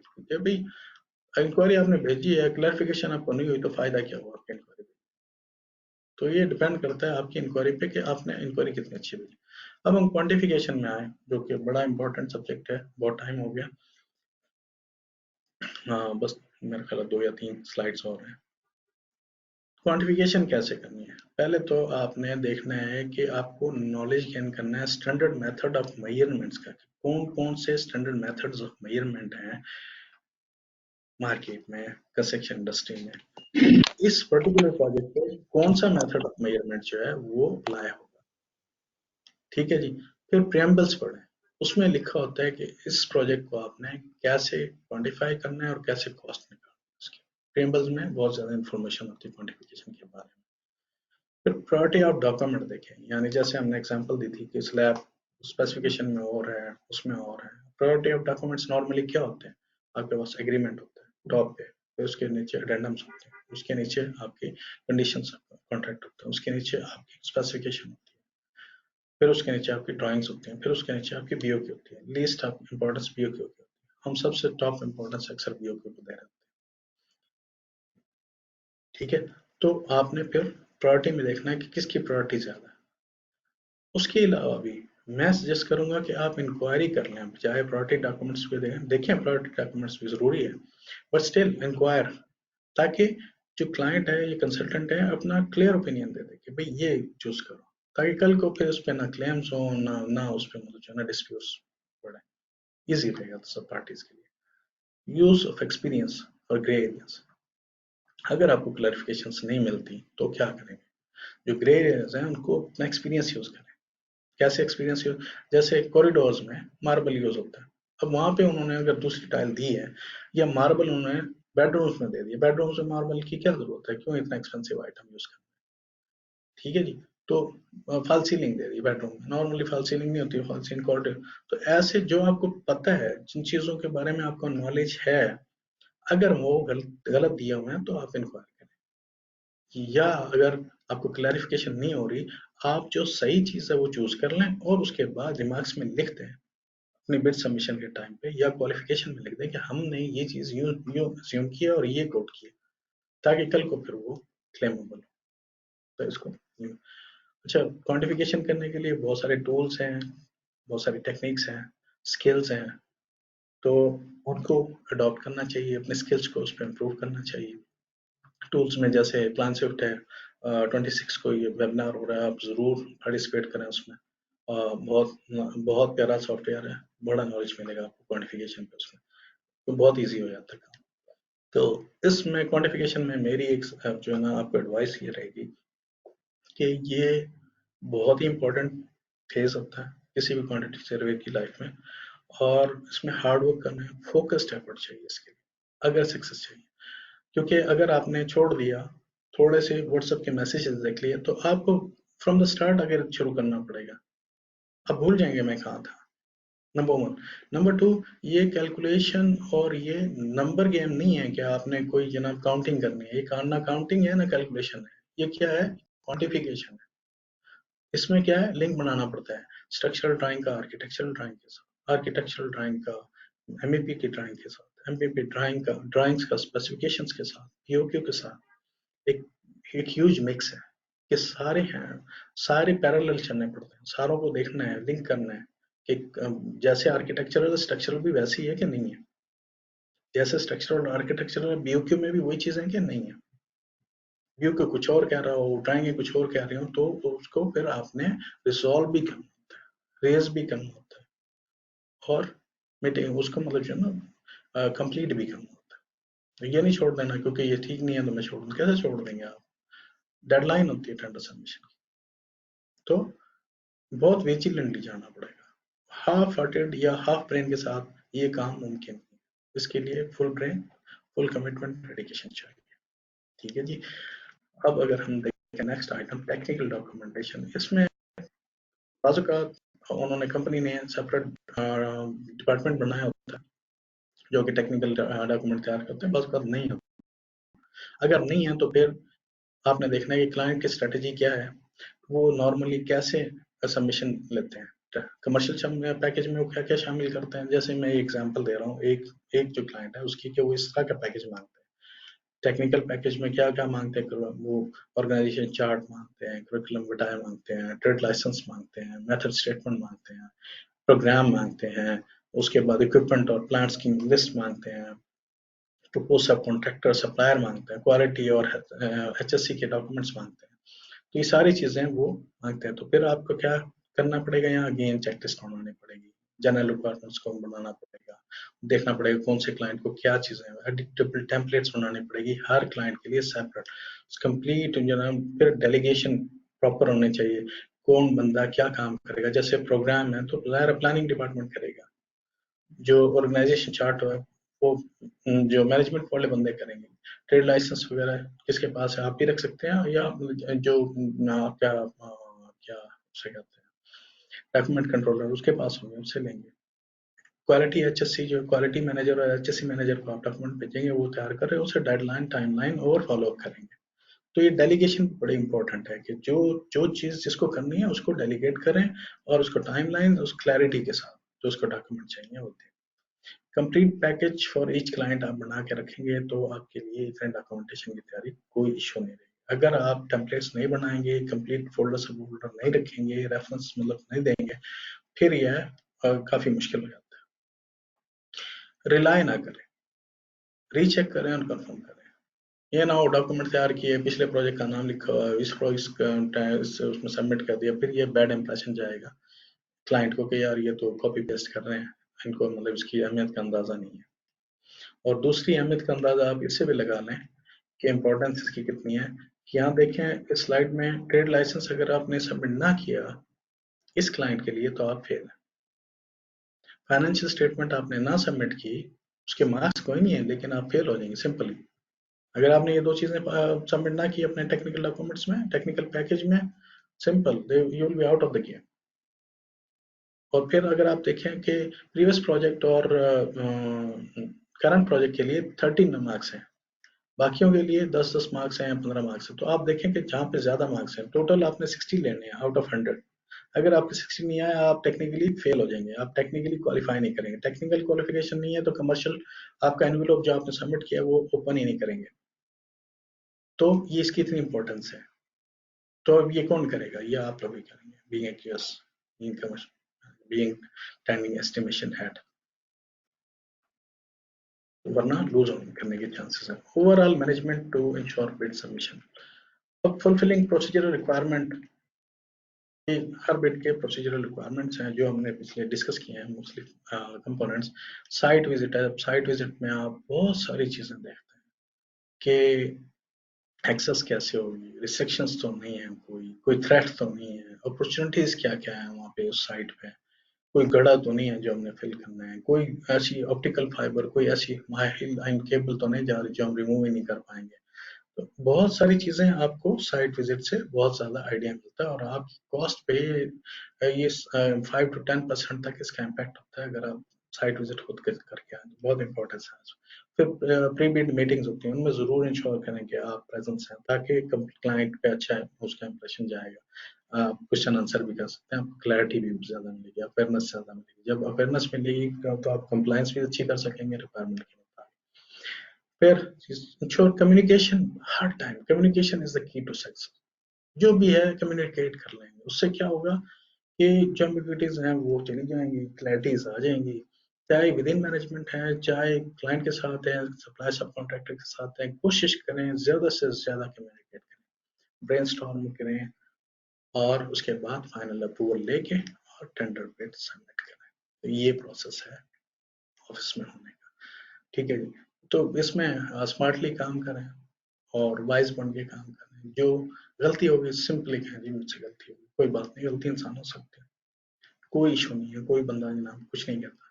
बस ये है कि आप जितने हार्डवर्किंग रहेंगे, जितने आप कमिटेड रहेंगे, जितना आप कमिटमेंट के साथ काम करेंगे, उतना बेनिफिट इंशाल्लाह।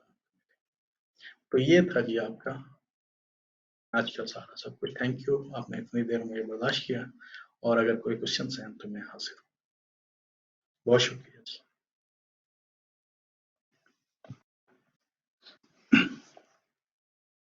जी थैंक यू राणा साहब, बहुत शुक्रिया।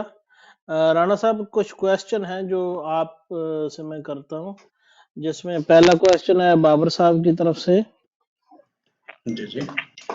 जी, are there any procurement and tendering law for public sector projects in UAE? Are there any important factor to know for professional in tendering?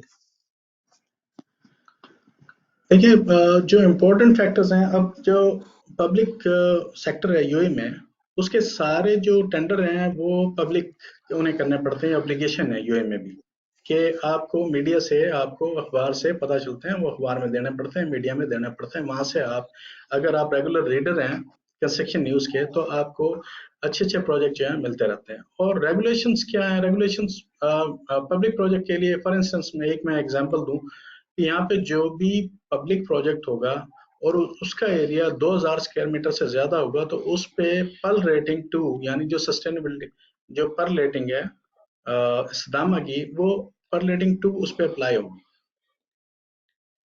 ठीक है, तो ये कुछ जी कंपल्सन होती है इस तरह। तो आपको मतलब पता होना चाहिए कि ये पब्लिक प्रोजेक्ट है और ये 2000 से ज्यादा स्क्वायर मीटर एक्सीड कर गया, तो ये चाहे लिखा हो या ना लिखा हो, ये पर रेटिंग 2 में आएगा। तो पर रेटिंग 2 के जो मटेरियल हैं, जो उसकी मतलब फॉर एग्जांपल रूफ की जो आपकी मतलब इंसुलेशन होती है, तो उसकी रिक्वायरमेंट डिफरेंट हो जाती है। आपकी साइड की जो वॉल्स की इंसुलेशन है वो डिफरेंट हो जाती जी, बिल्कुल ठीक हो गया। अगला क्वेश्चन है, can ideal tender be called cover pricing? है। आइडियल टेंडर नहीं, कवर प्राइसिंग जो है वो होती है किसी रिस्क को कवर करने के लिए। ठीक है, आइडल टेंडरिंग बेसिकली करते हैं लोग कि उनके पास ऑलरेडी टेंडर हैं, वो तो इसलिए कर रहे हैं कि अगर मिल गया तो ठीक है, नहीं मिल गया तो ठीक है, मिल गया तो प्रॉफिटेबल है, ना मिल गया तो खैर है। तो आइडल टेंडरिंग बेसिकली की जाती है, या तो उनके पास टेंडरिंग करने का टाइम नहीं है, they are already occupied, they have already 4-5 tenders in the department, तो वो कहेंगे ठीक है, इस पे या थोड़ी हाई प्राइस करके डाल दो कि क्लाइंट भी खुश हो जाएगा, टेंडर आया और हमें इस पे काम भी नहीं करना पड़ेगा, और हमें रिस्क भी नहीं है क्योंकि हमें पता है कि हमने ज्यादा प्राइस डाली। तो ये कवरिंग प्राइस जो है वो तो किसी रिस्क को पहले आइडेंटिफाई करते हैं, फिर उस रिस्क को कवर करने के लिए जो अमाउंट डालते हैं उसको हम कवरिंग प्राइस कहते जी, थैंक यू। अगला क्वेश्चन है, are these tendering methodologies applicable to procure consultants? हैं। जी, ऑब्वियसली कंसल्टेंट में भी जैसे ओपन टेंडरिंग है, अगर आप मतलब जो ना बड़ा प्रोजेक्ट है, पब्लिक का प्रोजेक्ट है, उसके लिए आपको कंसल्टेंट हायर करनी है, तो आप उसे अपनी मर्जी की कंसल्टेंट हायर नहीं कर सकते, बल्कि ओपन टेंडरिंग के थ्रू ही आप हायर करेंगे। जो मेथड यहाँ पे अप्लाई होते हैं उसी तरह कंसल्टेंट पे उनकी एप्लीकेशन होती है, बट उनका मेथोडोलॉजी थोड़ी डिफरेंट होती है क्योंकि उनकी सर्विसेज रिक्वायरमेंट डिफरेंट होती है, डॉक्यूमेंटेशन डिफरेंट होती है, बट टेंडरिंग अप्लाई हो सकती है, जी, सेम अगला टेंडरिंग एक अप्लाई हो सकती है। जी, थैंक यू राणा साहब। अगला एक और क्वेश्चन है जो कि I think so last question है, is there any organizational website for the updation of tendering procedure worldwide? ऐसा बहुत सारी एंटिटीज हैं जो टेंडरिंग पे काम कर रही हैं, जैसे one of the entity Riba है। ठीक है, रिबा 2020, ये सारे प्रोसेस को मतलब जो है ना देख रहे होते हैं, सारे प्रोसेस को जो मॉनिटर कर रहे होते हैं, सारे प्रोसेस में जहाँ जहाँ कोई पिटफॉल आ रहे होते हैं उनको मतलब जो है ना वो ठीक कर रहे होते हैं। लेकिन एग्जैक्टली क्या है ये मुझे भी ढूंढना पड़ेगा, आप लोग भी ढूंढें। ऑल राइट, अच्छा क्वेश्चन। इट्स जी, thank you so much Rana साहब। It was the last question. तो मैं अभी सबसे रिक्वेस्ट करूंगा कि प्लीज एक तो ये लिंक जो शेयर किया है इस फॉर्म को फिल कर दें, ताकि सबके साथ स्लाइड्स जो हैं वो शेयर हो सकें। जो फॉर्म फिल करना मिस हो गया, फिर वो स्लाइड्स के लिए ये ना कहे कि मुझे मिली नहीं। एक तो ये प्लीज फॉर्म सारे फिल कर दें। दूसरा सबसे रिक्वेस्ट है कि प्लीज अपने कैमरे ऑन कीजिएगा एक दफा, ताकि एक फोटो सेशन हो जाए।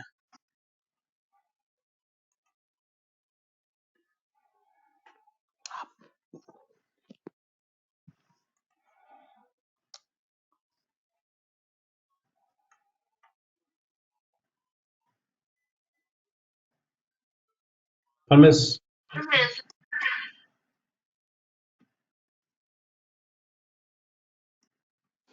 राणा साहब, आप स्क्रीन अगर बंद कर देंगे ना तो फिर जी जी, मैं इसको क्लोज कर दूँ।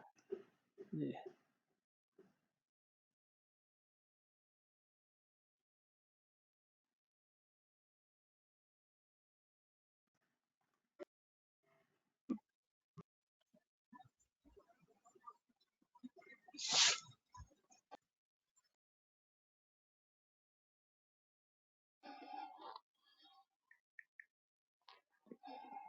माशाल्लाह आज अटेंडेंस ज्यादा है।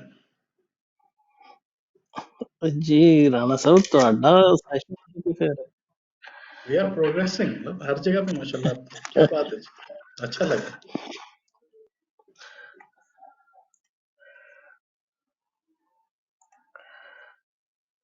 जितना मुमकिन हो सके अपने कैमरास ऑन कर लें ताकि एक पिक्चर ले लें। ये मुख्तलिफ मीडियाज पे जो लिंक्डइन वगैरह है उस पर शेयर करेंगे ताकि हमारी कम्युनिटी की पता चलेगी कि हम लोग काम कर रहे हैं।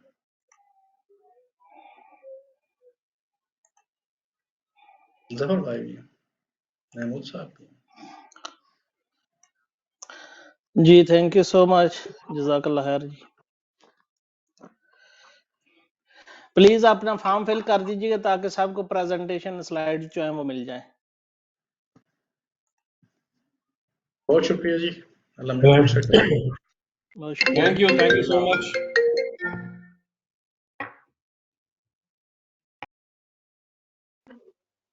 थैंक यू राणा साहब। थैंक यू वेरी मच जी, बहुत शुक्रिया।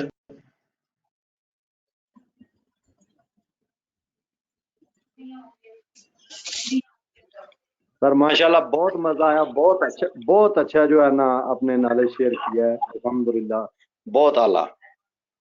बहुत शुक्रिया जी, अल्लाह में आपको खुश रखे। जी सर, अल्लाह ताला आपको जज़ा दे, यानी कि आप लोग बहुत मेहनत कर रहे हैं इस मामले में, तो हम